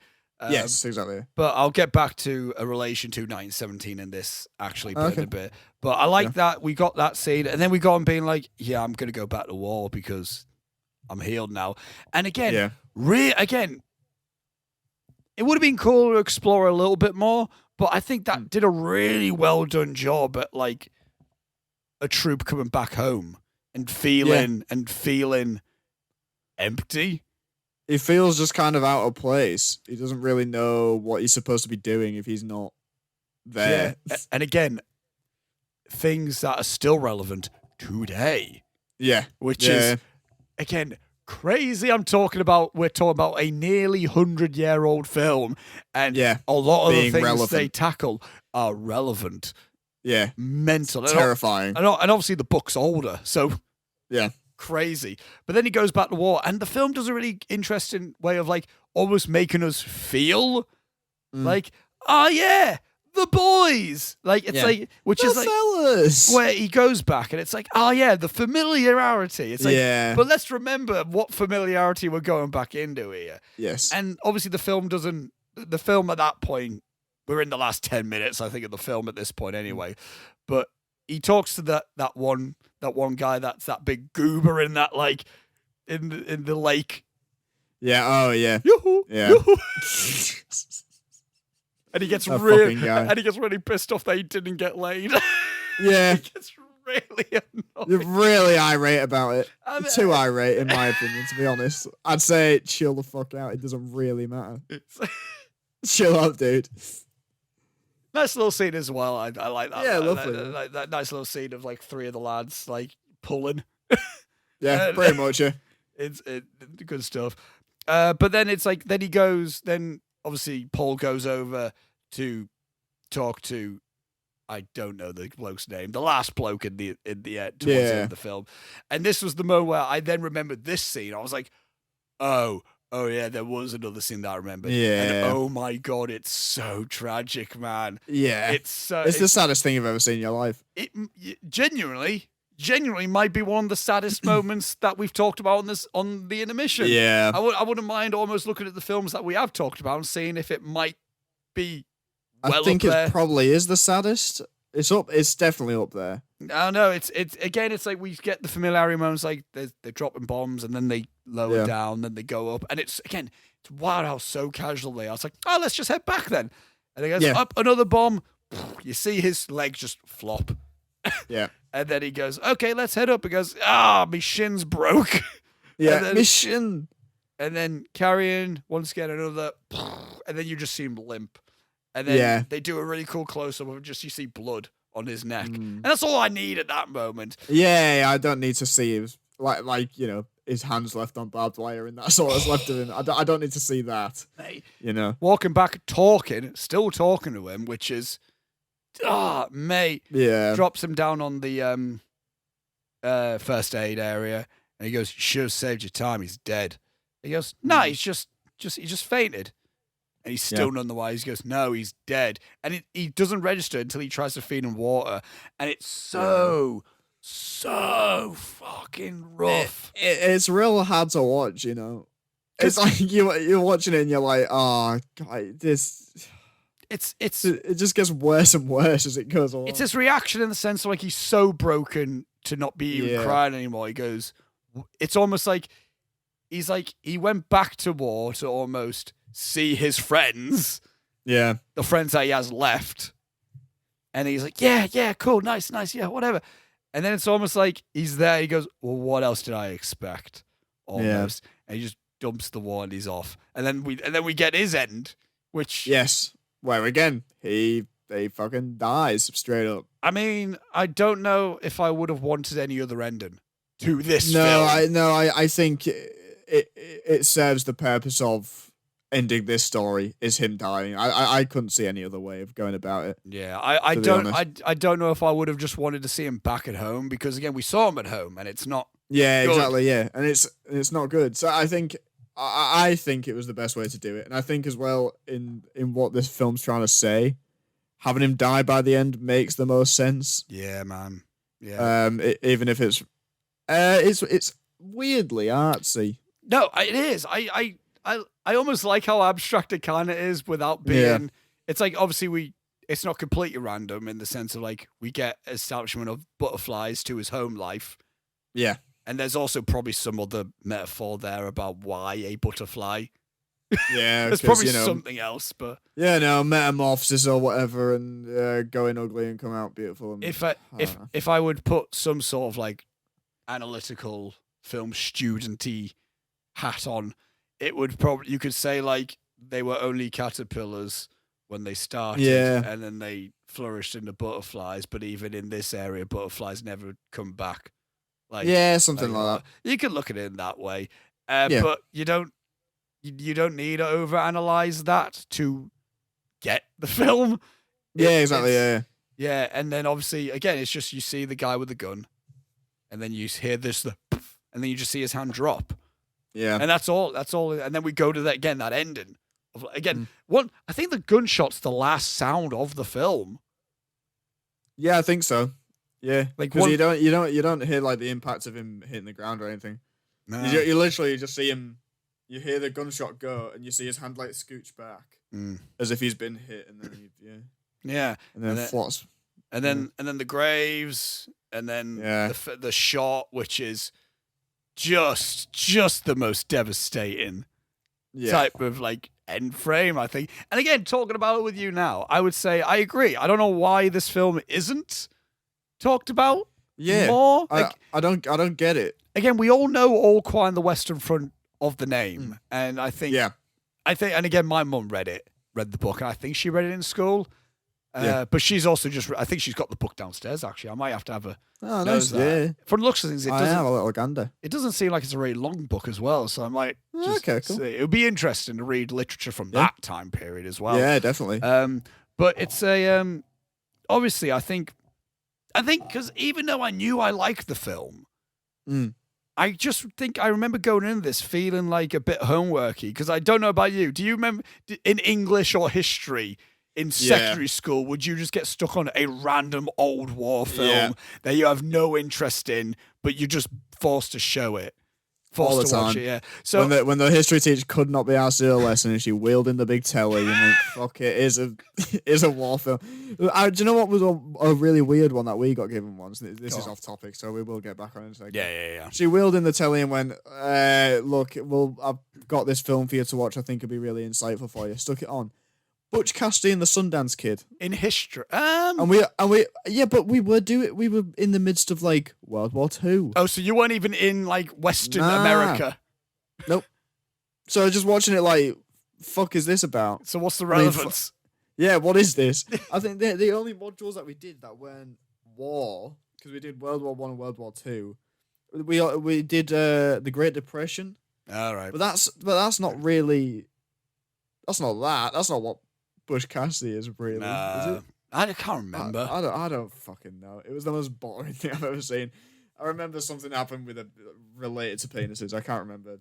Maybe someone gets castrated or something. I don't remember. I don't mind Butch Cassidy. It's fine. But I also watched it knowing it was a Paul Newman, Robert Redford film that I just wanted to watch because it's because for film. I think the films that we got shown. I want to just, while we're like on that little bit of a topic before we wrap up, All Quiet on the Western Front, was I remember in year 8 history, we watched, what was it? We watched The Pianist. That's when we first watched The Pianist. Oh, yeah. We watched that, which I need to rewatch again because I haven't seen that since then. Very good. I know the director's problematic. Yes. Yeah. I know. We know. I know. But we watched that. We watched a thing, I think. Oh, that was in year 9. We watched Hope and Glory, but I can't remember. I recognize the name of that. I can't remember anything about it, but I think the older sister tried to have sex, and we all thought it was a bit funny. I think that was cool. I think that. Cool, man. well, I wasn't there. Like, whoa, but you know what I mean. We were year 9. I think the older sister got a bit promiscuous, and then you heard like from those kids. But there was one point I remember in year 8 history, apparently because I left the secondary school that I was in for year 7, year 8, while before that school closed down. But Gary stayed there until the end of year 9. So I was gone at this point. But at one point, but Gary said to me that it got just one point where the history teacher, Mr. Duffy, big up Mr. Duffy, love you. That apparently he just gave so little of a shit because it's like we're going to be closing. So literally every history lesson was just sticking on a film. Excellent. Like there was no like a history film. It's not like they stuck on. It's not like we're watching Wayne's World. It was like it was just stuck on Mean Girls or something. It would just be like right, watching The Pianist, and then we're going to be watching Saving Private Ryan, and then we're going to be watching. You just went through World War II history with the man, I think. Nice. But there was one point where me and Gary, we were watching the miniseries, the rise. I think it was the Rise of Evil, the Hitler, like the Rise and Fall. Oh of Hitler. yeah. I can't remember the name of it, but it was a Hitler miniseries, and there was a point where he was loading up the thing. Oh, we watched Roots in right as well. I remember that being really cool. Do you know Roots? No. Kunta Kinte, the slavery miniseries. Oh, it's really. No, I need to rewatch it, but it's a really good series from the 80s, like a miniseries from the 80s on like slavery. It's LeVar Burton who was in it. Right. That's the. Nice. Do you know the Kendrick Lamar song King Kunta? Yes, yeah. That's a reference to Kunta Kinte, who was okay. But there was a point where Mr. Duffy was loading up the Hitler miniseries thing, and the projector wasn't on. And there was a good few people already in the classroom. So it wasn't just an empty classroom that just me and Gary were in. But then it was like, then we just started, it's like the projector wasn't on. And then we just started hearing, faster, faster. And then we were just like, and then me and Gary. What the fuck is happening? And then me and Gary, who we were on two different tables as well, looked at each other. No one else was reacting. We looked at each other. We then both looked at Mr. Duffy, and Mr. Duffy, sorry, audio listeners, but I'm just going to do an exact example of what Mr. Duffy did. He was on his computer, and then he just went, he gave a side eye to us, like, whoops. And then, like, I can't remember if it was in the show. I assume. I would hope so, as opposed to it being Mr. Duffy was watching porn and he forgot to close his tab. No. I assume it was like a thing where, like, because I could hear a score. So, but it was just like, I don't remember watching the scene. I don't remember but I just remember hearing faster, and then just unless it was an artsy porn. It might have been, but probably wasn't. With a score on the top. But I just remember, like, that just became an in-joke between me and Gary. But I was like, how did only me and Gary acknowledge this? Class. How did only us? Like, we're looking and like other people are just kind of like sat at the tables, like, or like just. Whatever. I'm like, how did you not hear the speakers blaring sex? Like, come on now. It was be ridiculous. But history lessons, the class. But good stuff. But so I feel like that's always my perception of All Quiet on the Western Front. Even going into it like a few days ago, like earlier today, like yesterday when I watched it again for the second time. Again, I already seen the film. I knew I liked it. But in my head, I'm like, I'm putting on a film I'm putting on a war film from 1930s. Let's go. And then I remember and I'm like, I think as well, the cover for my DVD doesn't help. The DVD cover was like, it got released as a part of like when it was like Remembrance Day. So, so the cover just makes it look really like November 5th educational. Makes you look really boring. Yeah. So even putting in the disc, and I'm like, I know it's not a boring film, but it just I look like I'm going to watch something really boring right now. And I don't know. I think it is. Again, I need to do a bit more. I need to look at more about America filmmaking at this point. But I think it's a really like pivotal film for America, for Hollywood. In this time period. Yeah, we're on about. Not even just like the topic, which the topic is definitely, I think, important, but for filmmaking and acting and just general as a film, it's just really good. It's incredible. And it's solid flick. And the thing that I was going to say in relation to 1917 is, World War I films just do something really interesting that World War II don't do. And I think it is because they're two very different wars. They just are. But 1917 wasn't a film about us and them. It's about just wars happening while this guy's trying to deliver a letter. Type of thing. All Quiet on the Western Front isn't about us versus them. Again, I can't remember verbatim, obviously, but the opening text. Is really good. It's like it doesn't say something along the lines of like this is for all the people that fought, but then it's for like the people that came back who were not who were also broken or something. I don't know. Yeah. I'm going to try to find the. Okay. First lines. That's not it. That's the book. Hang on a minute. Opening text. 1930. At the beginning, that's the. Okay, this is okay. I found it at the beginning of the book, and this is kind of how the film starts as well. The opening line of the book says, "This book is to be neither an accusation nor a confession, and least all an adventure. For death is not an adventure to those who stand face to face with it." Yeah, love excellent. That. Yeah, really good. Absolutely love that. Again, I think that sets the whole tone for the film, and I think this might. Again, I prefer other war films. Yeah. I like Apocalypse Now more than this.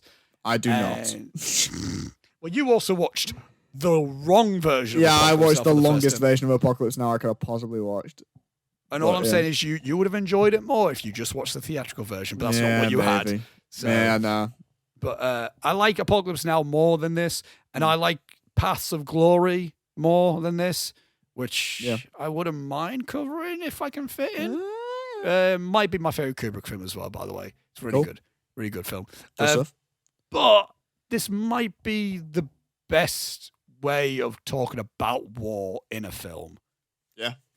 I think. Yeah, you're probably right. But really good film. All Quiet on the Western Front. Of course, it's a classic. Of course, it is. But I feel like this film almost needs to be talked about. Yes, more. Definitely. It's interesting. I know I've got it. I've got a book of like essential classic films to watch, which kind of helped me pick. Does it look like this? No. Well, it's in this also. I ticked it off in my book. I've got a version of 1001 Movies to Watch Before You Die. Yeah. I've got the 2008 version, so that's an old ass version. That's the version with the Dark Knight on the cover. Oh, so nice. That's the version that I've got. Cool. But no, it's the TCM. It's a TCM book that I've got. That's like essential classic movies to watch. So there's so it's in that, and it's not disregarded. But I think it's more so talked about amongst filmy people, and I don't even mean filmy people like us in the sense. I mean filmy, like film historians. Not like us fucking nerds. No, but I mean, you know what I mean. Like, I know what I'm saying. Like film, like we're like, I don't know, we're a specific type of filmy person, but like there's also filmy people who, they're subscribed to Coppola's wine business. Yeah. Yeah. You know that. I know what you're saying. You know what I mean. The people. I know the guys. Who are like, there's films. You like films after 1960s? What the hell is wrong with you? Fuck off. Yeah, All Quiet on the Western Front. Absolute. This has been an example of a film that I've enjoyed more from talking about it. Yeah, it's a banger. Absolutely go watch it if you haven't watched it. If it's like you say, it's a film that should be talked about more, I think. And its message is very good and well presented, especially for the time. So would highly recommend this one. There's a lot to gain, not just even thematically, but also, as we said, from a craftsman point of view, from a filmmaking point of view, really good. Oh, didn't mention it. That one shot where it's like a load of people gunning in the trench, and it's just that fast ass tracking shot. Oh yeah, of just like a side tracking shot. Mental class. Chef's kiss.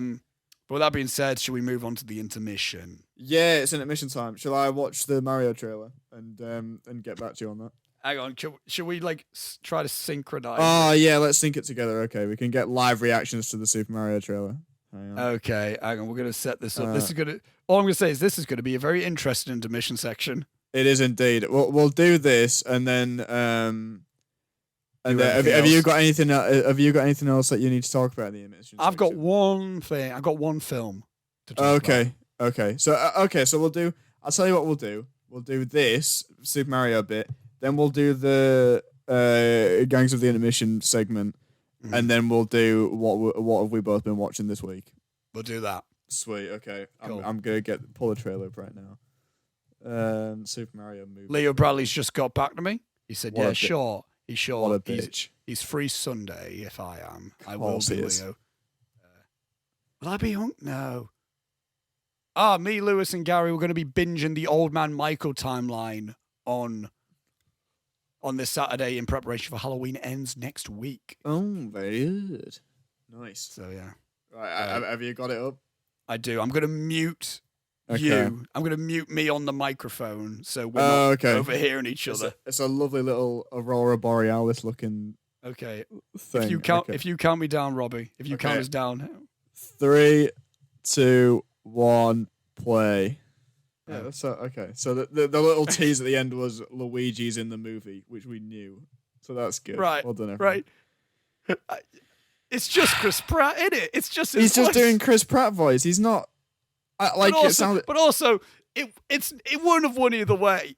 Yeah, all I'm saying is, like, if he dropped down and we heard, oh wow, it's like, oh no, that's Jumper Kingdom. Here we go. Yeah, but I don't know. Part of me wants to hear him go. Here we go. You know, but like also, Mario. but also the fact is he just plugs down and it's just Owen Gravy. Yeah. Yeah. It's just Owen Gravy plops down. But it's just fine. He does that. He does one of them to a Yoshi. Keegan-Michael Key was doing a good job as Toad, I suppose, because he was trying. He was doing a voice. Oh yeah. So I mean, yeah, good on him. I mean, I don't know. It didn't even sound like he was doing a New York. I would have appreciated a little New York action, you know, like a Bob Hoskins. Do you know? Or this is a film that we keep bringing up for some reason very regularly. Remember that moment in Miracle on 34th Street where it's just two New York incarnate in the Yes, this is what I want. Just like, hey, have you seen that? This is a letter to Santa Claus. Have you heard about it? He's in court. What? Something like that, where I'm like, he's Italian, but he's like, Italian American. Yeah, so it would have, but he just plunks down and goes, what? It's just Chris Pratt. Yeah, it's just Chris Pratt. And also, I want to say, I don't care that much. I care more than I should, I suppose. Yeah. It certainly looks like a movie that's going to exist and that I will see.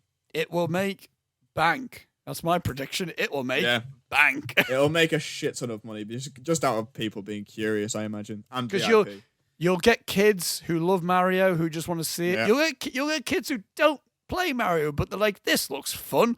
Yeah. You'll get kids that parents are like, oh, what's the newest ad? What's the what's out anime? that I can take them to? Yeah, here you go, you little shit. Yeah, shut them up for a couple of hours. and then you've got like the grown ass adults who go like, oh, this is not my Mario, but they have to pay. But they have to pay to see it 3 times to make sure they like it. Yeah, and the late teens / early 20s people that are going to go see it ironically because of the meme, Yeah. So Anyway, do you want to hear some Gangs of the Intermission podcast? Yeah, go on. What does this involve? I want to say Robbie's mainly leading the intermission this week. So let's see what this is. I'll tell you what happened. So I have here written out for me. I have a transcript, Oscar, from a microphone that was set up in the weekly team meeting of the Team Robbie camp. So would you like to hear what's been going on? What is this? Would you like to hear what's been going on in the Team Robbie camp this week? Yeah, what has been God damn my life. So the team meeting began. They're all sat. The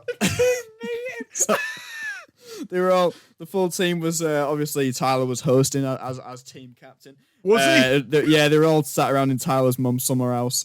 And so is this why he's in Redcar? Yes, yeah, this is what's going on. So I'll read the name of the person and then I'll do what they said, all right? Here we go. Tyler. Right, Lake. I've called you all here today to discuss the future of Team Robbie and plan an attack on those knobheads at Team Coxka. If you have yet to collect your party bag, please collect it on your way out. It has cake and pie sausages and a lovely little game for lots and lots of fun. Like,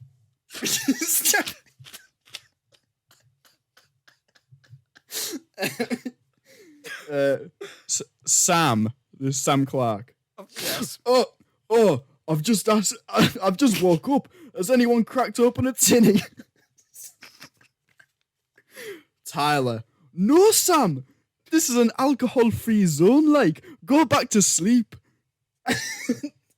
Lewis, do you have any ideas on when to stage an attack? Lewis. Duh. Sorry, Mr. Tyler. I wasn't paying attention. I was too busy counting these beans Oscar and Robbie pay me. Robbie says one day one will grow into a beanstalk. Isn't he lovely? At this point, all the team said together, Robbie is bloody lovely, is what they all said in unison. Tyler, yes, he's lovely, but you're all useless like. Has anyone got any ideas? Bang! Suddenly, door is kicked in. Wow! It's Reese Bruce. Sorry I'm late, fellas. Oh, and ladies, of course. Who cares if I'm late, though? This is all bullshit. Am I right, fellas? And ladies, of course. So he's a bit of a cool dude. He thinks he's a bit too cool for this. Yeah. Tyler. I do not care for your blasé attitude like Mr. Bruce. Reese. Well, remember this bitch. I could leave at any time. Tyler. Ugh. And anyway, Joe, have you got any ideas? Joe.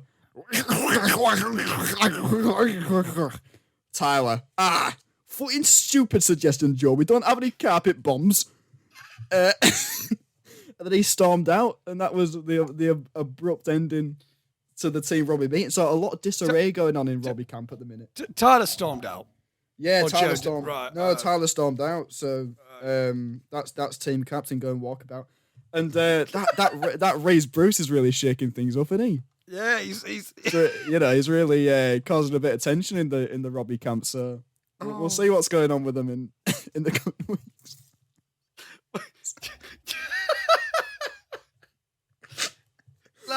that goddamn voice. I like how your voice of anyone more northern than you is slightly African. I don't know what's going on. It's slightly. Oh god! You're slightly like leaning into Ugandan in your way of doing it. Obviously, I don't know if you'll want that segment to go out because obviously we don't want people knowing how we pay Lewis. But it might just be I kind of want to like make it its own segment just for the fun of it. But so Jesus. but interesting that Team Robbie have got are holding meetings. Where were you in this situation? I don't go. Right. No, this is just something that Tyler likes to do. It makes him feel important. Keeps him busy. Anyway. The whole thing was just built around slandering Tyler.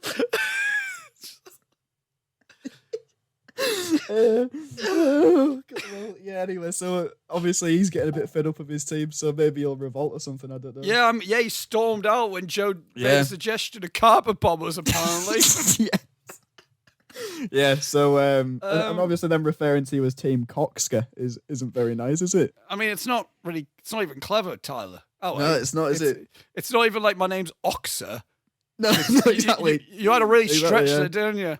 Yeah. Unlike Robbie, I will be there for his birthday, so I'll. Yeah, well, I'll see it happen. I'm sure he'll listen to this segment because he was sending me videos of him laughing at us talking about him last week. So he? Yeah, I imagine he'll enjoy that. I like how he excludes me from this. He sends me on bloody Snapchat, doesn't he? Right? Yeah, this is the reason. On the bloody Snapchat. He's always on it. He's always on that bloody Snapchat. Wait, I like to think he sent you just him on his own, just laughing and watching it. No, he was in a lecture. He was in like Hutch's lecture. Oh, I wish it was Hutch's. I wish he would have had the balls to just turn to his right and log on to the computer in the class and just stick on the intermission. That'd be fantastic. But yeah, anyway, stick on the intermission for the morning and lunch, because that's how long it would be.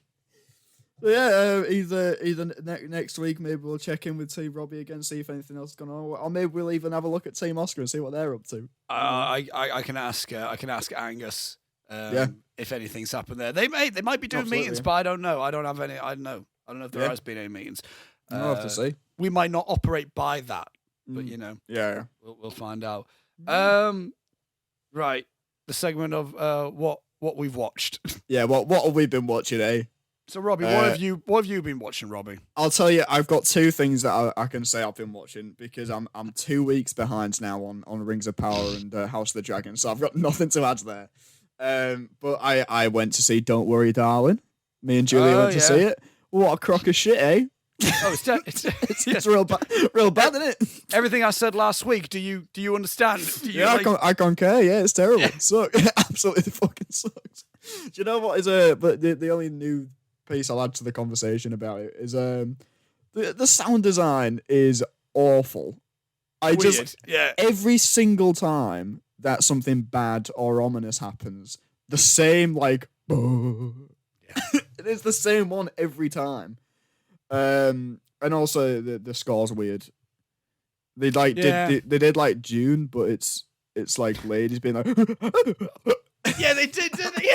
Yeah. So I don't know what's going on there. Yeah, anyway, bad movie, don't go see it. My June score. Don't go see it, everyone. It's really bad. I mean, if you were going to see it, you've probably seen it by now. So I was gonna say, I don't think anyone's still holding out. No, exactly. They're not holding out for my fucking opinion anyway. To see, don't worry. What did Julia think? Did she think exactly the same? She was like, it was fine, and I was like, all right. she was like, I didn't hate it as much as you did, but like, it's okay. It's fine. It is definitely a film. Yeah, it's definitely a film that exists. It's definitely a film that I sat in the cinema and watched. Yeah. And the other thing I've watched was today, actually. I watched it before I went to work. She-Hulk, latest episode of She-Hulk this morning. Finally, so I can happily report everyone that I don't have to talk about this show anymore. I'll watch it again. There's only one episode left, so they've waited until it's like the finale, so that I'll have to watch the finale next week, and then I'll be done with it. But yeah, the Daredevil was in it. Finally, he showed up. And he was excellent. It was everything I've ever wanted from him. Nice. He's the fucking suavest man in the world. He showed up, I shit you not, Oscar. He shows up in this one episode, fucks She-Hulk, and leaves. All right, okay, that's it. It's straight up fuck. It's the best thing in the world. She's suing someone, and he's the defense lawyer. So they're battling each other in court, and then there you go. Then she goes out superheroing on the evening and bumps into Daredevil, not knowing that it's him. Then they have a little fight, and then they do this stop a crime together. And then she's like, "When are you meant to be going back to New York?" And he's like, tomorrow." And she's like, that's annoying. And he's like, "Yeah, well, next time I'm in LA, I'll take you out to dinner or something." She's like, we could just go back to my place and fuck." And then they do. And then the last time we've seen Daredevil, so this is canonically the last time we've seen him until he next shows up, wherever he shows up down the line. In his own show. Yeah, in his own. He might be an echo, but yeah, in his own show. He's doing the Walk of Shame from She-Hulk's house, and it's the best thing in the world. It's him at like 7 a.m. or something, and he walks past a lady like walking her dog in the morning, and it's him in full costume, but without the boots on. He's just barefoot, and he's just walking and holding his boots in his hand, doing the Walk of Shame, and it's absolutely fantastic. So absolutely boss move from Charlie Cox, coming in, being quite easily the best performance in the entire show, fucking the lead character and then leaving. Good on him. Good for you, Charlie Cox. So yeah, I'm just excited to see him again and to see that they haven't ruined him. So that's Nice. good. So yeah, the show continues to be painfully average. What do you want Cool. from me? Cool. What have you been watching, Mr. Oscar? I watched a load of Marilyn Monroe Yeah. to watch Blonde. Before I get into Blonde, because that would be the majority of what I'll talk about. Obviously, we talked about the 7-Year Itch last week in anticipation, but I thought, you know what? There's a load of Monroe films to rent on Prime, so I'll just do that, and I'll just do that before watching Blonde, because why not? So obviously 7-Year Itch, but then I watched, what was the one? Hang on, let me get my Letterboxd diary up so I can recall what. Hell yeah, man. Well, I didn't rewatch Some Like It Not because I just know that film. I wanted to make an effort to watch films I hadn't seen. Yes. From her thing. So I watched a film called Let's Make Love, which falls into the post-Strasbourg era of Monroe. And nice. It's a film that I enjoyed quite a bit. It was a nice little funny rom-commy musical-ish type of musical. Like cool. As in like they sing songs, but it's part of the film. Like they're in a play type of thing. It's a funny it's a funny little premise. It's a premise of like the main guy is like this really like rich like bloke who like artisty, and they find out that he's being portrayed in this play that's meant to be taking the piss like type of thing. So then he goes to this play to see what it's like the rehearsals for this play, goes to see what it's like. Marilyn Monroe's there, and and then it's a big like musical number with her. And he's like, wow, she's the most beautiful woman I've ever seen. You know how a Marilyn Monroe film always ends up going. But no one recognized him as the guy. They think, oh, you're really good at being him. You look very similar. And then he gets cast as him, but he's not fantastic. But he's not an actor. So it's one of these fun little like rom-commy things. Really, would I hate it? Is it one of those comedies from that era where everyone's just a terrible bloke and that's the joke? I mean, you like 7-Year Itch. Oh, okay. So yeah, that's a good point. Yeah you like 7-Year Itch, and that's exactly what that film was. Yeah. Everyone's awful, and that's exactly the joke. No, there's a bit there. I think you would enjoy it. It's a good one. Okay, cool. That is Let's Make Love. Then I watched Gentlemen Prefer Blondes, which is her other really iconic one. This was before Strasbourg. She's still really endearing and funny though in it. It's a musical comedy with her and Jane Russell in it, and it's again that's a bit of like a musical rom-commy type of thing as well. I really enjoyed the premise. There's a lot going on in the plot, but all for funny comedic points. Nice. That type of thing. That's from like 1953, so it's like an early 50s light comedy type of thing. That was enjoyable. I then watched the same day. I watched Niagara, which came out the same year as Gentlemen Prefer Blondes, and that was a film noir in color, and that was a really cool like classic noir story. Like is the best way. Like she was Marilyn Monroe was the femme fatale type of thing, and so she does really good femme fatale type of things with it. And the premise of that is like a married couple go on to their honeymoon to Niagara, next to the falls, and within this in this holiday lodge place is Marilyn Monroe and her husband, who's played by Joseph Cotton. And there's a bit of a thing where Marilyn Monroe wants to try to kill her husband, Joseph Cotton, because she's seeing another bloke, and it's that type of thing. And this couple who are on the honeymoon are caught in the middle of it all. So it's all it's really cool film noir stuff. So that, and then the last Marilyn Monroe film I watched was her final film, The Misfits, which was really, really good film. That's a film that was written by her then husband Arthur Miller, based off a book. And the whole point of that was she didn't want to do the same old blonde ditzy role, and it really good performance by her. And it's also got Clark Gable in it, his final performance as well. He died a week after the production wrapped, actually, from heart attack. Oh shit! In that film, and a young Eli Wallach is in it. I love that guy. Yeah, this guy. That guy. Yeah, yeah. Godfather Part 3, Love it. and also Montgomery Clift is in it, and it's Cool. really, really good. It's a film that follows just 4 broken people, Nice. really, but Excellent. really well done. Really good film. It's a film that, like, it ended, and then me and my mum were like, my mum was like, "Well, that was some film." It was one of those times. It was really, really good. And then I watched Blonde that same day. So this is where the majority of the things coming in. Okay. I don't know how much you keep up. If you've been keeping up with conversations about this film, Robbie. I know generally things. What do you know of? I know that I think it's controversial because it's not actually what happened to her. It's a film adaptation of a book that used the idea of Marilyn Monroe as a person as the lead character, but didn't actually. It's not about her life. Yes and no. Okay. Which is because I discovered the book is Joyce Carol Oates, written by Joyce Carol Oates, is a fictional book. Yes. It's not a biography, but it really is. Again, I don't know how the book's presented, but the film is presented very biographical, but still telling us things that did and did not happen. But it's weird because they tell some things that are true. Like, okay. We see her marriages, and yes, she was married to Joe DiMaggio, and yes, she was married to Arthur Miller. Yeah. So there's things like that, and they get things like that right. Right. But okay. I'm going to spoil Blonde, by the way, in case people are curious or whatnot.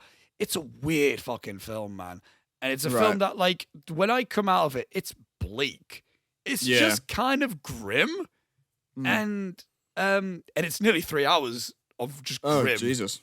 It's like 2 hours and 46. So it's not a breeze to watch this film. Yeah. No. A few positives I have to say. The cinematography is fucking borderline groundbreaking, I would say. Okay. It's absolute gorgeous. It's like in the same way that I would praise Euphoria for their cinematography. Okay. It's that levels of just outstanding, just stunning images. But this is also where I can also imagine this is the shooting style of this film will piss a lot of people off because especially one Robbie Tweedale in the sense. For fuck's sake! Does it do the fucking? Some things are in black and white, some things are in color for no reason. And also they switch. For fuck's sake! And also they switch aspect ratios like a mother. Oh, fuck off! How fucking pretentious can you be? And the reason for this, because there is a reason that they're basing the image, the things that they're basing the images off photos and footage. So the reason, when Andrew Dominic, the director, when he's choosing for a film to be full CinemaScope in color, it's because that scene's taking place during a film that was in full CinemaScope in color. Okay. And there's moments where there is a frame that's in 4:3 in black and white because it's based off a behind the scenes photo that was in 4:3 black and white. All right. But there's a reason for it.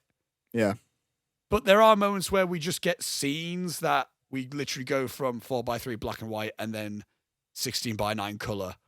Yeah. Like the exact same scene. Not even a different scene, just the exact same scene. So just like that, which I could appreciate. And when it's in black and white, it looks gorgeous. When it's in color, it looks gorgeous. When they use the framing right, when they use 4:3 framing, they use it excellently. When they use widescreen framing, it's used excellently. So they do all these things really well. Nice. And the score by Nick Cave and someone else that I can't remember is haunting. It's a really good score, but it almost does sound like a horror film score. Oh, okay. Which is, again, interesting. And the opening of the film, the first scene is Norma Jean, Marilyn Monroe's real name, is her as a child with her mother being abusive. And okay. it's not a fun scene. Yeah. Right. It's not a fun film one bit. I would say I could understand if you've been hearing things about this film is just making Marilyn Monroe a victim and it's just beating the shit out of her, basically. Yeah. It is. This film doesn't let her have one moment fine. Oh, okay. Really. You're either seeing her as a child being just horrific in a horrific situation with her mother. We then go from that scene to a scene of her in her very first audition, which results in her getting bent over a desk and raped by the producer. Apparently, a moment in reality that did not happen. In real life. Marilyn That's Monroe, one that I'd heard about. Yeah, I know Marilyn Monroe is a survivor of rape. I know that, but I think it was. It was. Might have been in the foster home. I can't remember. Right. Okay. But it was not from a movie producer. I will say that it was from another point in her life, which I'm like, which I want to get. I'll get into the ethics about biopics after this in a bit. Actually, after my overall thing about Blonde. But there's that. So you're watching that, and then there's scenes that I got really confused at because then there's a section early on in the film where Marilyn is in a polyamorous relationship with Charlie Chaplin Jr. and someone else Jr. that I can't remember the name of. Again, two real people that existed. And again, it's really cool how they shot the sex scene in this. And yes, unlike Don't Worry, Darling, this is a sexual film. There is plenty of sex in this film. Not sure if it warrants an NC-17 rating in America. It definitely warrants an 18 rating in the UK. I will say that this film definitely fits within the 18 rating. But there's a moment where they first have sex, Marilyn Monroe, Charlie Chaplin Jr., and someone else Jr.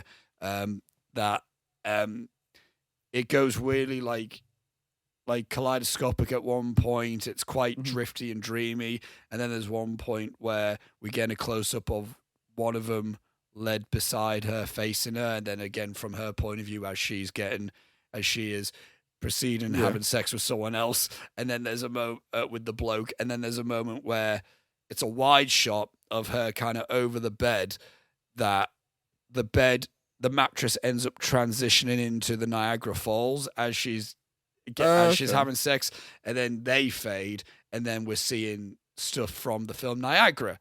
That's quite cool. And then we see her in the cinema with her two boyfriends watching Niagara, and they do it. And you know what they did in Once Upon a Time in Hollywood, where they just stuck Leonardo DiCaprio in The Great Escape. Yeah. Really well done, but you could see that how they did it. Yeah.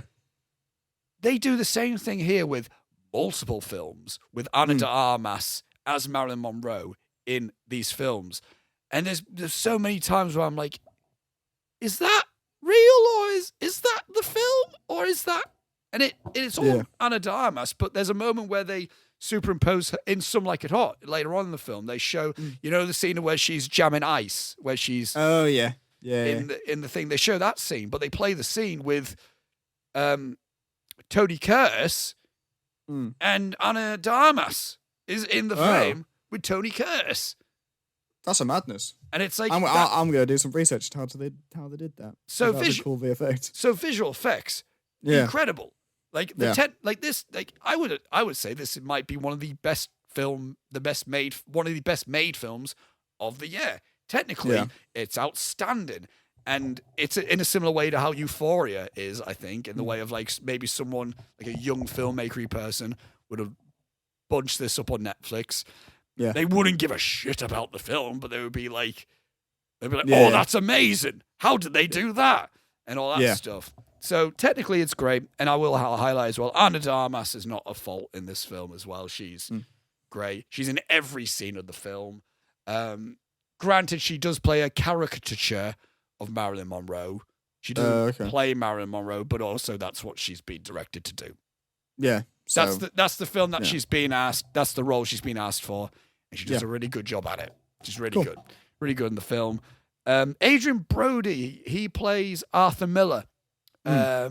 He's really good in it as well. And even to the point of where I'm watching those two, Ana de Armas and Adrian Brody, as Marilyn and Arthur Miller, and I'm like, I would have just wanted a film about Marilyn Monroe and Arthur Miller's relationship with these two as those characters, which is also a very interesting point in Marilyn's life anyway. Yeah. And I think that would have, because they met, which this film doesn't cover, so this wasn't written in the book, but they met each other because Marilyn Monroe was in a bit of a romantic thing with Elia Kazan. Right. The director of East of Eden and On the Waterfront. Yeah. And he's mates with Arthur Miller. So that's how they met and knew each other. And when Marilyn and Elias stopped having a bit of a fling, I don't think they were ever in a relationship. I think it was literally just a bit of like a, like, I'm successful, so are you. We're both Hollywood top notches. Should we just have a bit of a shag? I think it was like that type of situation, real. And they knew and they got to know each other through that way. The film portrays it like Arthur Miller found out who Marilyn Monroe was through Lee Strasberg's acting studio, which is not how it happened. Okay. But there's things like that. There's again, like that, Anna de Armas is really good, but again, I do find her a bit like, I don't know, it is just very character-y of Marilyn Monroe, so that bit can get a bit old. In all honesty, it can get a bit stale. It could get a bit, I get it. You're very breathy Marilyn Monroe, and just, the world's against you. It gets like, and I'm there for 2 hours and 46 minutes, that. There's one scene which I find very, what's the word I can describe with this? Interesting. Okay. And I'm going to explain it. It's in the latter half it's in the third act of the film. And the scene starts with her kind of dozing on and off on an airplane from taking pills, which is how she did die. She died from pill overdose, from my understanding. So they start dropping hints that that's what's going to happen. Okay. Okay, cool. Then she ends up waking up, and the stewardess is like, "Oh, Miss Monroe, you have to get off the flight now." And there's just two bouncery blokes who take her, and she's kind of a bit like blur, whatever. They're in New York. They're in New York. They're taking her to see the President, John F. Kennedy. And if you know the rumors of Marilyn Monroe and JFK, you know. Yeah. So they end up taking her in, and they end up kind of like, sir, they never say JFK, they say the president, and there's an actor who does a very good JFK impression, and he looks and he looks a lot like JFK. So they're not hiding it, is all I'm saying. Yes. And then they bring Marilyn Monroe in to JFK's bedroom, where he's led in the bed on the telephone trying to organize some political thing. And the scene eventually evolves into him going like, come on, baby, just do it. So she gives him a hand job. He's like, don't be shy. And then he shoves her head down on his dick.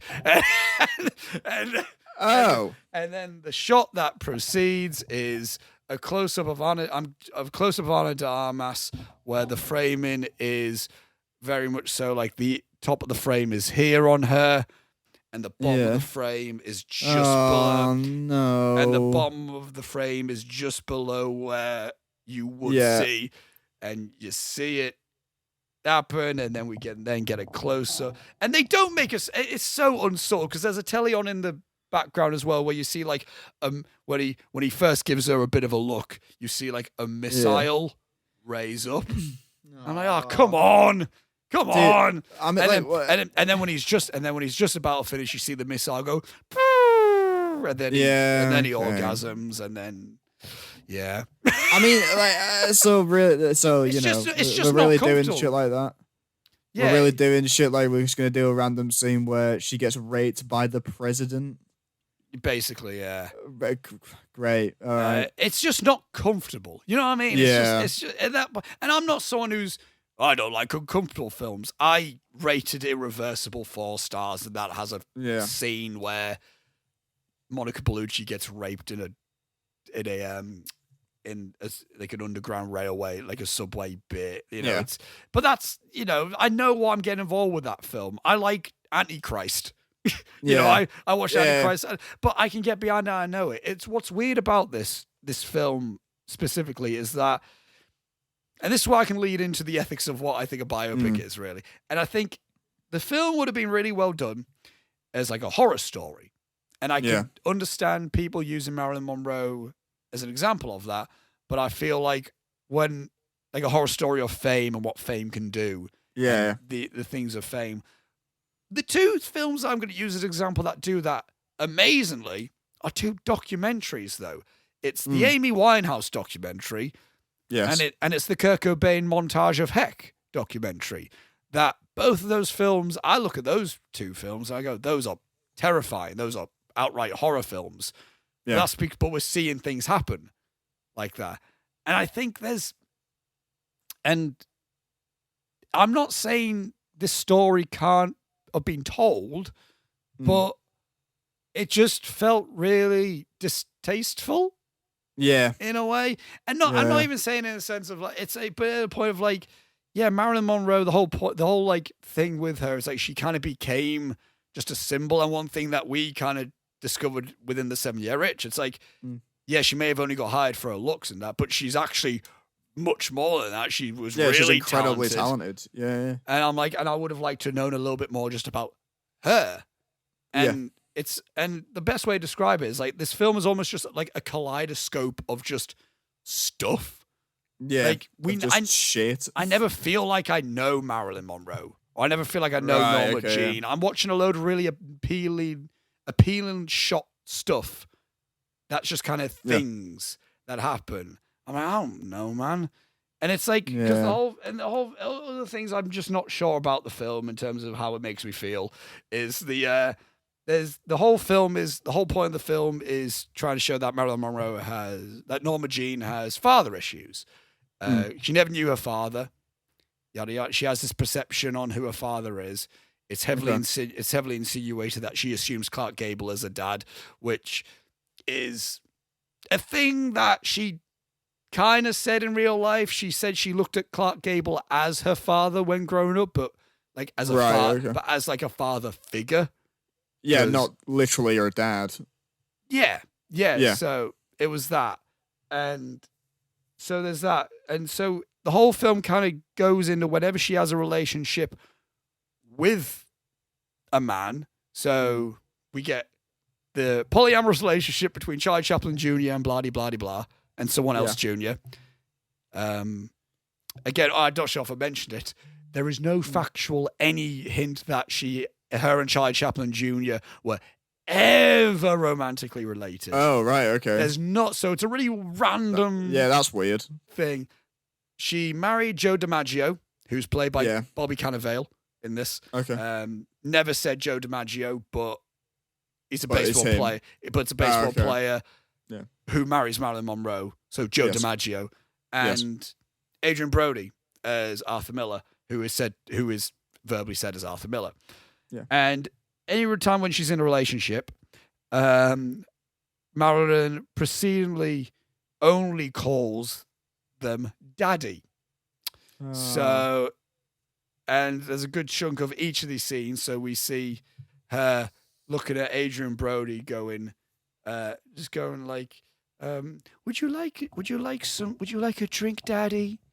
And it's just like, why am I like watching a daddy kink play out? Yeah, this is strange. With it. So there's that, and there's things like where I'm like, okay, whatever. It's just really odd, and it's just like, I feel like just the general, like, this is my thing with biopics. I feel like you're playing dangerously with like people's real lives. Yeah. And I know this is based on a fictitious book, but you're still saying this is Marilyn Monroe. Let's watch Marilyn Monroe's life. Yeah. Essentially. And it's just, when I'm watching this woman just get absolutely just run through the ringer. Yeah. And again, I'm not saying that like a film can't be unpleasant. I can be fine with unpleasant films. Yes. There's just something a bit more when it's someone... It's a bit more gross when you're fabricating things about a real person that existed. It's when it's fabricated. Because even if all of this happened in Marilyn Monroe, and Marilyn Monroe is exactly how it is, I could get behind it, because then it's like, oh, you're intentionally putting us in an uncomfortable place to make us feel how she felt. Yeah. But when I'm looking at scenes and stuff that are not real, I'm like, well, what's the point? What am I looking at? Carsten Rundquist gave a good example of a film that did it a lot better. Was Spencer? Was a film that took a real life person and a real life event that kind of made a bit of a fictitious story around it. Yeah. But again, did it very tastefully, I would say. And Spencer is just a lot better. And Spencer also does really good cinematography, like interesting cinematography decisions as well.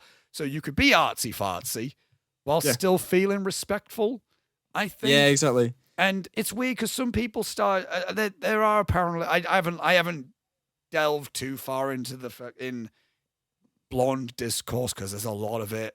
I've seen a lot of people saying how disgusting the film is, and it's the worst film of the year. And I'm like, it's not. It's not the worst film of the year. Yeah. It just isn't. I just don't think there's enough good in it to where where it's like that, okay, that's a good film there. Yeah. I heard someone say it's Marilyn exploitation. I'm like, yeah, I can see that. I can understand that. But then there's people like, oh, there's a lot of people like Mulholland Drive got this kind of reception where people didn't really like it, but within years it kind of got its appreciation.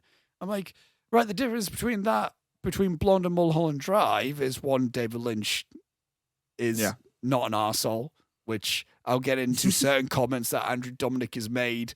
Yes, I've seen a couple of these. I'll just say, he basically said that gentlemen prefer blondes is just, I can't remember the exact quote. He used the word whores to describe the film, and I'm like, yeah. And I think he was open in the fact of like he didn't know much about Marilyn Monroe before taking on the project. I'm like, what was the point? So what are you doing? So his whole purpose was just to slag her off in that set, or like you use the image of Marilyn Monroe to tell a very grim story. Which I'm like, why? Yeah. But what was I saying? Andrew Dominic. Oh yeah. So, but there's people who are obviously about Mulholland Drive, but also the thing with Mulholland Drive, it's fictional. It's a film that is entirely fictional. It's a film that is very abstract, very interesting. There's a lot to say in Mulholland Drive. I don't feel like I'm the right person to talk about Mulholland Drive because I've only seen it once, and I don't think it's one of those films that you can have a correct opinion on only seeing it once. I don't know what the fuck happened. I know I liked it. Don't know what the fuck happened though. Yeah. But you know what I mean? But that's fictional. And you know, we talk about films like 2001 or The Shining that didn't get great reviews at the time, but then with overtime, people can be like, no, it's really good. Yeah, fictional stories. And I know what you're saying, well, it's based on a fictional book, but it's using non-fiction people. Yeah, it's like if you have to get into that kind of technicalities when talking about the book and saying, well, it's using the character of the idea of the person Marilyn Monroe to tell a fictitious. It's like, hey man, maybe just don't adapt it. Yeah, I from what I understand anyway, from reading that I've done on it, is like the book wasn't particularly well reviewed. I think the book came out. I think the book was more well reviewed than the film. I think. It's definitely more well reviewed than the film, but I think people generally when it was like mixed to negative for the book. And I'm like, people already thought this was kind of a weird grey area before you even adapted this. Like, why would you choose to do this apart from the controversy and the sparking up conversation? It's weird. It's a film that I think as well, like, and someone else made a comment being like, about like, do you think we'll look in like a few years we'll look at Blonde the same way we looked at Mulholland Drive? And then someone went, I think what Blonde will end up being will in a few years' time people will go, do you remember that time when they made a Marilyn Monroe film with Anna de Armas? And they go, oh yeah, that did happen. I feel like that because I'm already starting to like I'm over the quotes controversy of this film. Yeah, and now I am starting to be like, oh yeah, I remember it was a really well shot film. Yeah, but And that's pretty much it. And that's what I'm walking away with this film from, in all honesty. It's really aesthetically pleasing, and there's a lot, man. Oh, dude, there are a lot of shots in this film where I'm like, fuck, I would love to recreate that, man. That'd be so good. Okay. There's a lot of shots where I'm like, the way they do almost a meet cute between Marilyn and Arthur Miller. Yeah. It's brilliant. They do they're like on the other end of the room type of thing from each other, and they do a thing where the camera starts off wide and it's gliding into each of them. And cool. And they have the shallowest of focus, which I'm a fan of. Yes. Where like the only thing in focus is just almost the front part of the face, and even the ears out of focus. It's like, that's cool. It's just again, just really. You know what? I would love to just watch like a cinematography compilation of the film. Of this, yeah. Yeah, you know, like those videos, like that channel, The Beauty of. Yeah. And I would just watch that. Yeah. And that's all I would need from this film, really. Blonde, it's a film that it happened. Certainly exists. And again, I would have, it's a shame because we can't get this now. I would have loved an Arthur Miller and Marilyn Monroe story with Adrian Brody and Ana de Armas. Yeah. Because that would have been a very interesting point. And that's my also point with biopics. Can we lay off doing life stories with biopics? Can we stop just pick it? a point. Pick a portion, man. Can we just stop it? And I get it. Because we've had 2 this year in the sense like, because the issue was they're not giving these stories enough time. Yeah. So then it's like, okay, now we're going to give the stories enough time. And it's like, right, you've given me 3 hours of Elvis and 3 hours of Marilyn Monroe, but you still, I still felt like I didn't know anything about these people. Yeah. I still feel like I think what we've learning, because Bo Rap came out and then everyone was like, I mean, it came out all right. Boy did it. Yeah. It came out and then we were like, oh, it's dull and there's no style to it. And we didn't learn, and you just crammed a whole life in like an hour and 40. Rocket Man came out. Rocket Man's better, and Rocket Man is a good film. I don't love it as much as you do, Robbie, but I do. Yeah. You know. But my issue with that is like, right, you did something different. You did a musical thing with it, but you still crammed a man's life in like an hour and 40 or whatever. So I'm okay.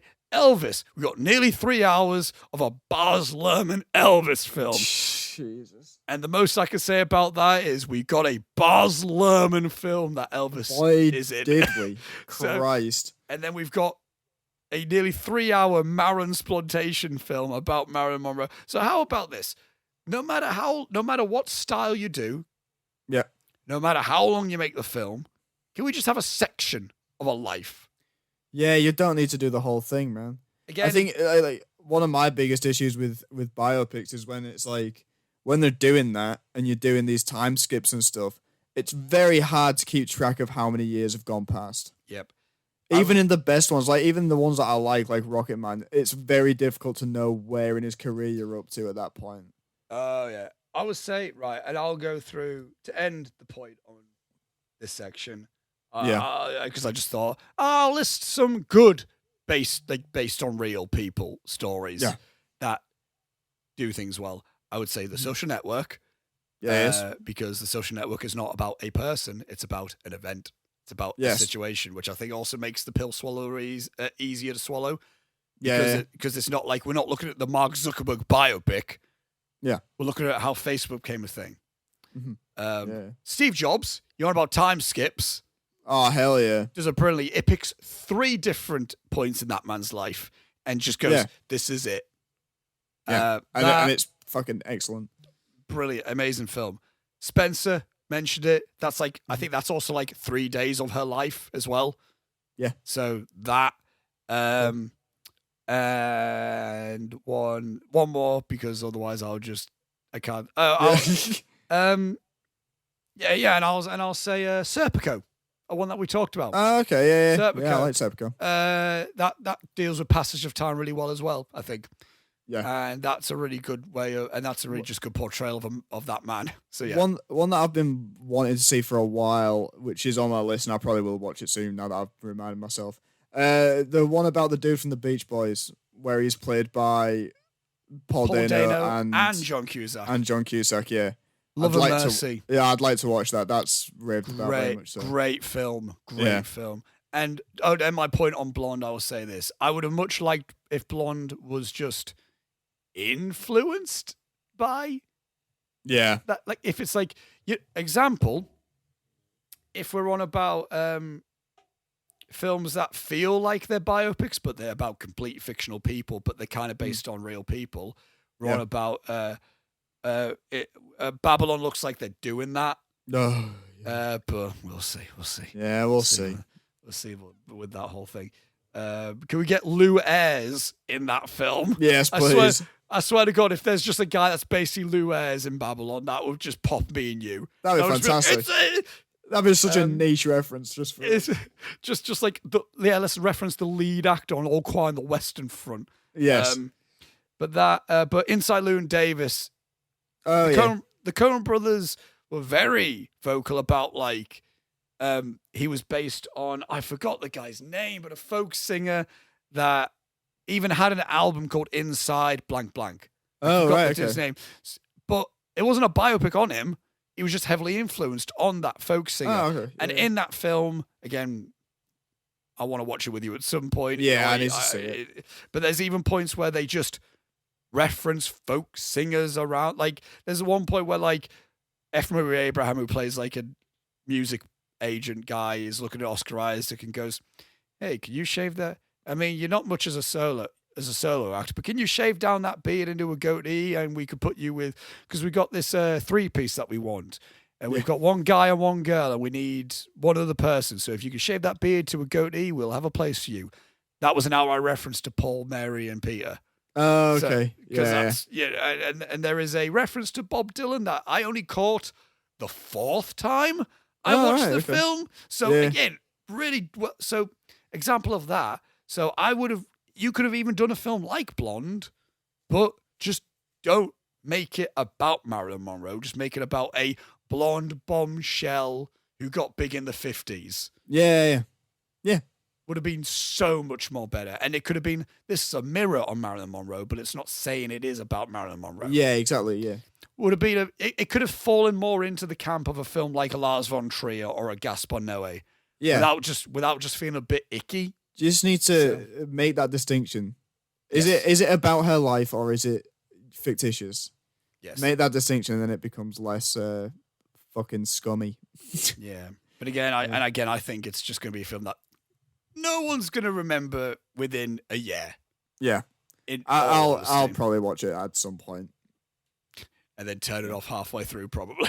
Probably, yes. Once we get to JFK going like, come on, just do it. Then you're like, that's enough for me. Thank you very much. It's almost laughable, that scene. But yeah. Because I'm what you're playing at. Like, back to my MCU Phase 4 rewatch for this fucking video. But also just watch that also just watch Blonde for the visual effects point of view because I will do. Brilliant. Yeah. They do a weird behind the scenes thing on Some Like It Hot as well, where they have a guy who played Billy Wilder and for some reason he's just a grumpy arsehole. Oh, brilliant. Excellent. It's just like there's a moment where Marilyn Monroe starts breaking down. You know that scene where it's like, I want to be loved by you. That scene. Then she just freezes and like gashes her cheek, like cuts her cheek open with her nails. And Billy Wilder's like, what are you fucking playing? It's like, she's a lunatic.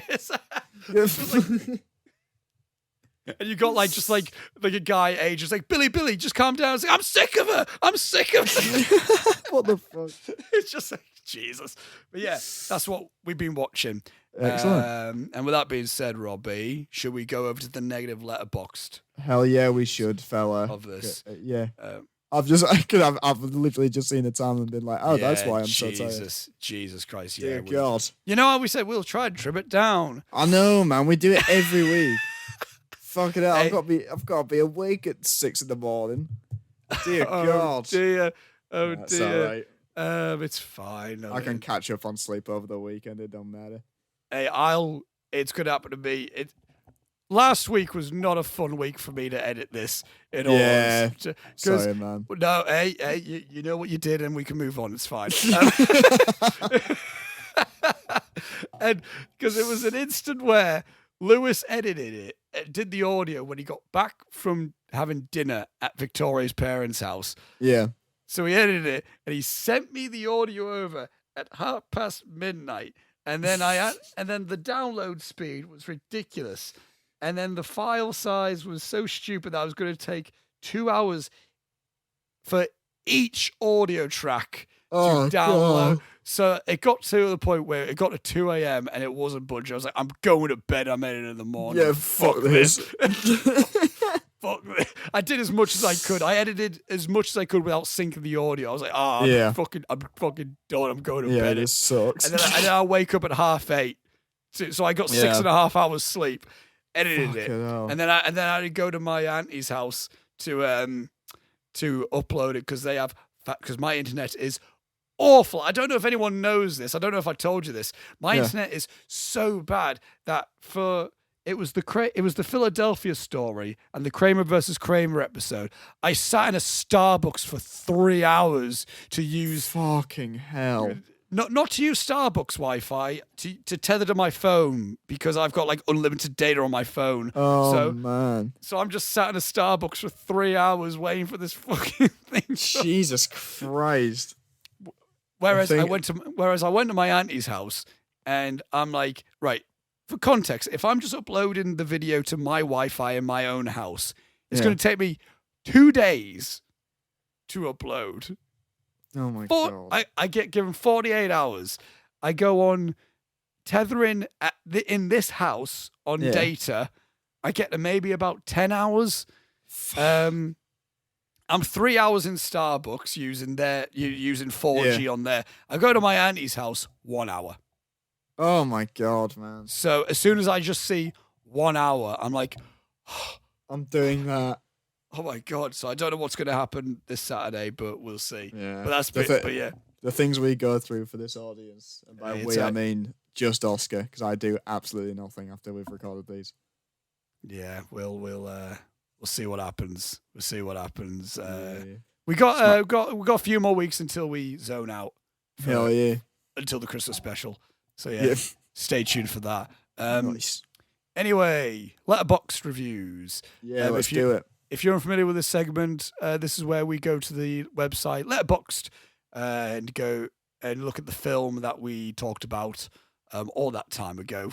Yeah, man. And then we go to the negative reviews because it's just funny. Yeah, it's just a good time. I'm not sure if we're going to get a standout with this.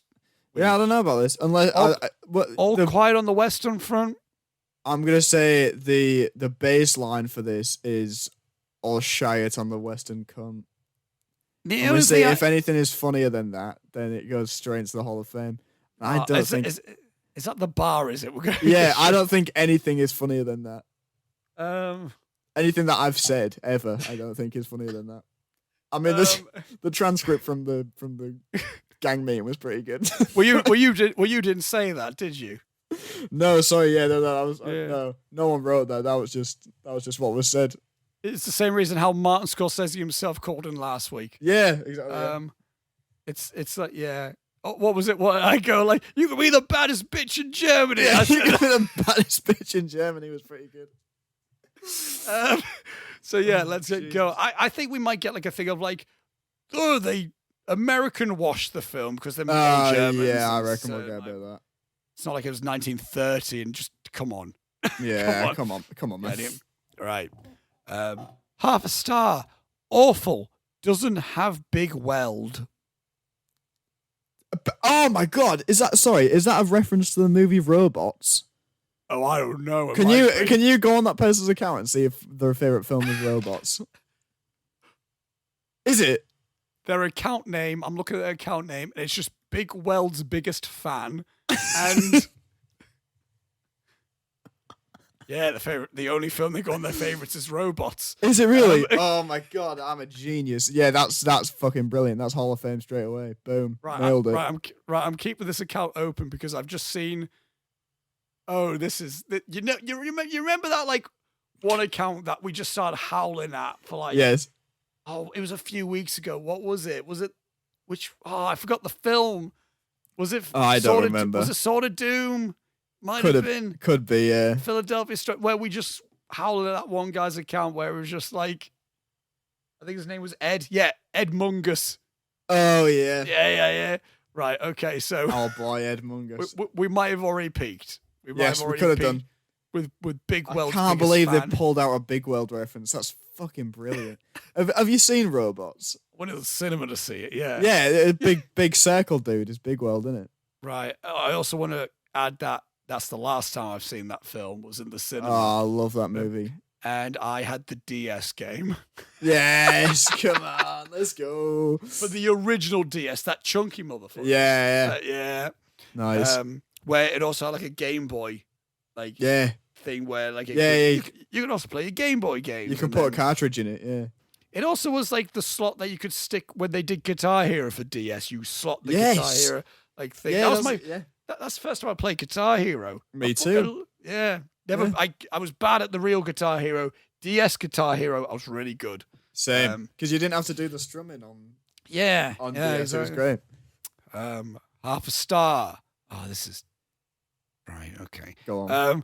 Half a star. Score 5%. Standout. The scene where he reprimanded his professor. Alternative title 1917. No, alternative title. All Shires on the Western Cunt.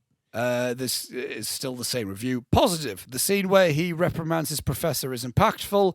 The acting is very good down in the trenches. I really liked when the end sign showed up. Negative. It's so boring. You aren't sure who the main character is until 3/4 of the way through. It's halfway through, but not there's true. a reason for that. The scenes are incredibly repetitive. I already don't like most war movies, and this one fits all those cliches. It really doesn't. Well, it takes place in a war. It has a war in it, and it just keeps going forever. It goes until 2 hours and 8 minutes, actually. So glad to be done with this one. Review would have been better if the movie itself was all quiet and never made. Wow. I mean, good joke at the end, I guess. Was it? I suppose, but it's too long. If you're taking Letterboxd reviews that seriously, come on, man.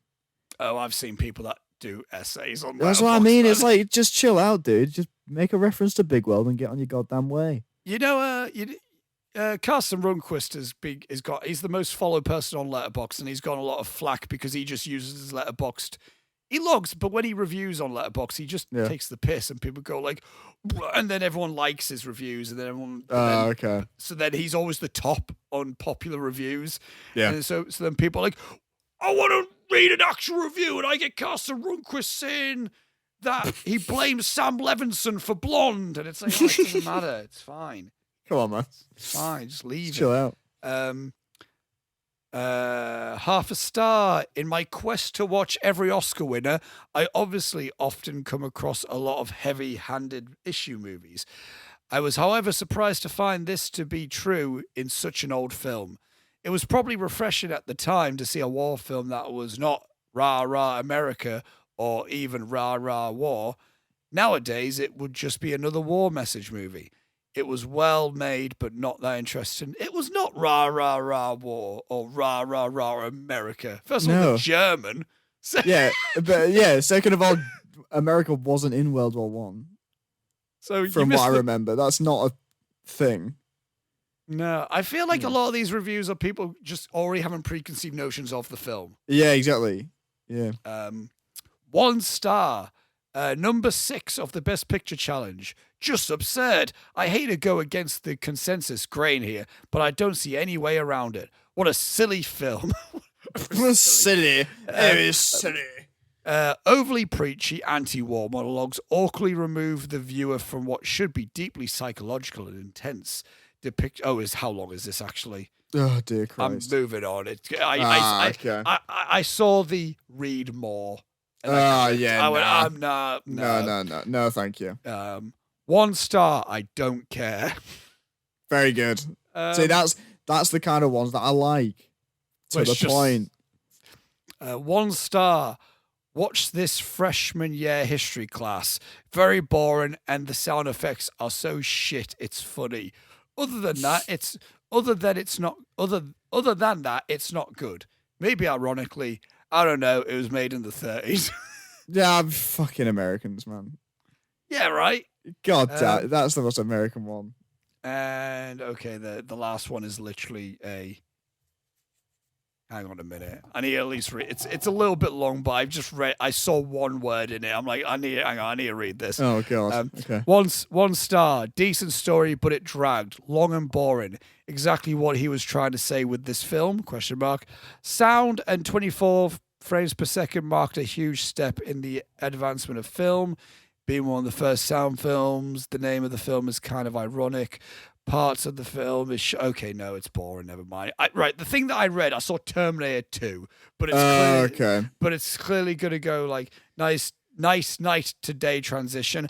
Oh yeah, the hospital night to day transition. Oh yeah, that's pretty good. Nice night to day transition. The hospital copied in Close Encounters and Terminator 2. Time passage is also shown very effectively. It's just a review. Yeah, okay. Right, so and at the bottom it says, "Boo, no Rodney Copperbottom." That's the main character from Robots, by the way. That's just a niche bit of knowledge that I have. And speaking of that, we need to give it. Okay, we're entering another one of the Hall of Fame. We're entering Awful Doesn't Have Big Weld by Big Weld's biggest fan. And Big Weld's biggest fan, favorite film is Robots. Yeah, that's it. And the one thing I want to talk about this account is this person is rated nothing, no film, any other rate other than half a star, which is 305 films this person's rated. What a guy. And is it all, there's no Big Weld? That's every review he's done. I'm looking at what his a fucking legend. I'm looking at his recent reviews, and Stand By Me, half a star, awful, doesn't have Big Weld. Nice. Manon of the Spring, half a star, awful, doesn't have Big Weld. Blue Velvet, half a star, awful, doesn't have Big Weld. And Platoon, half a star, awful, doesn't have Big Weld. Can give me 2 seconds here? This person's bio says, so Big Weld's biggest fan says, my life is dedicated to worshipping Big Weld. Yeah, I mean, yeah, good on him. You know, I think that's fantastic. Can you find if he's reviewed any other film with Mel Brooks in? I'm just curious because Mel Brooks voices Big Weld. Well, also, hang on a minute. Well, all his review, he's only rated half a star. He hasn't. If he's done anything positive, he hasn't said. Okay, he I hasn't, see. like, Did he review Toy Story 4? It would just say awful doesn't have Big Weld, even if he did. Yeah, but it's got Mel Brooks in it, so I'm curious as to whether he'll be like, right, hang on a minute. Big Weld kinda. Right, Robots is the only thing he's given 5 stars, but he hasn't reviewed it. Oh, okay. Hang on. Highest, Big Weld. God, I don't know. He rated the deal in a half a star. Oh, gee, I mean, good on him. Reviews, right? Let me look at reviews. Let me just scroll through this. It's literally just awful. It doesn't have Big Weld. That's literally just. I'm just looking at just a sea of awful doesn't have Big Weld. I mean, that's the dream, innit? That's Imagine having the dedication. I know that. Well, that's what I mean. This is why I like this guy so much. That is fucking commitment to the bit. Do you know what I mean? 305 films, half a star. Yeah. And all of them have that review. Except for Robots, which has 5 stars. Peak content. And that being said, let's move on to the outro. Hell yeah, man. Jesus Christ. Dear God, I'm tired. What an episode. You know what? I'm going to say it. Season 4 has been my favourite season of the Intermission. Yeah, I think so. I think it's been a good season. We had 2 in person, then we had months of a break, and then we got back. And I remember saying to you, I was a little bit like cautious about, we're going back to Skype, even though we've been in person. We'll see. I feel like we've escalated. It's working out great. I feel like we've upped the quality massively. I think so, yeah. I feel like these are some of the more entertaining episodes we've ever done. Me too. And this one, I feel like, has probably been our best example of actually talking about the film. Yeah, I'll say so. Yeah. I think so. Hell yeah, man. Seconded by the Soul of Doom. I liked our conversation about Soul of Doom. Yeah, that was a good one. 7 Year Rich might be one of my favorite episodes of all time, though, for just the amount of insanity that Yeah, episode. the amount of weird shit that goes on. Yeah. If you haven't seen the 7 Year Rich episode, go back. Martin Scorsese called in. We phoned, Yeah, it was fantastic. We called Tyler. Yeah. I lost my mind. Yeah. Over the 7 Year Rich. I was more fine with it. I was baffled by was- it, but you know. In a strange turn of events. Yeah, really weird. I don't know. A very odd episode that. You could see me you could see my mind start to melt when I hear you go, I love this film. And I'm just like, I bloody loved it. And you're like, what the fuck is going on? I was ready to go. It was shit, Robbie, wasn't it? We go, yeah, it was. And then I'm like, bleh. And then it's like, oh no, I was ready for it to be a Godfather Part 3. And then it became someone else entirely. But speaking of season 4, what's gonna be the next film continuing? Oh mate, what is it? Please tell me. Next week we are going to be talking about a animated film. We're going to be talking about a Studio Ghibli film that is not Hayao Miyazaki and is not a fantasy film. We are talking about Grave of the Fireflies next week. Oh, okay. Isao Takahata, another war film. Completely different type of war film, but another war film. I thought like it would be, because obviously I know you go back and watch Robbie's views on Spirited Away. Oh yeah. He got not very hot on the fantasy world building in that film. God, boy, was I not happy about that movie. So I'll be very interested to see your reaction to a Studio Ghibli film, not by Hayao Miyazaki, that isn't a fantasy either. So, oh yeah, man. That's Studio Ghibli. That's next week's episode. That's Studio Ghibli. That's Studio Ghibli. That's everything they do. That's it. That's it. So we're talking about that for our penultimate episode in the season. Oh yeah. So yeah, that's next week. I don't know if Lewis will have anything to say. Probably not. If you do, Lewis.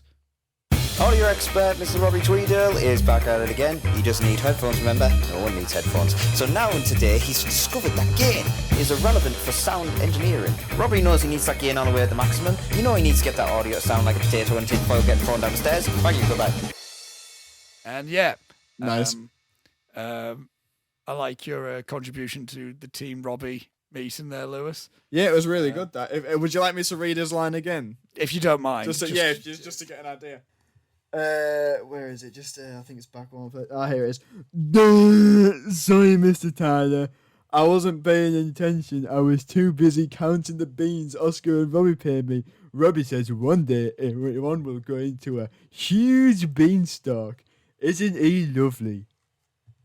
There you go. One of these days, I don't know when it will be, but one of these days, you two are gonna fight. And he's gonna fucking kill me one day.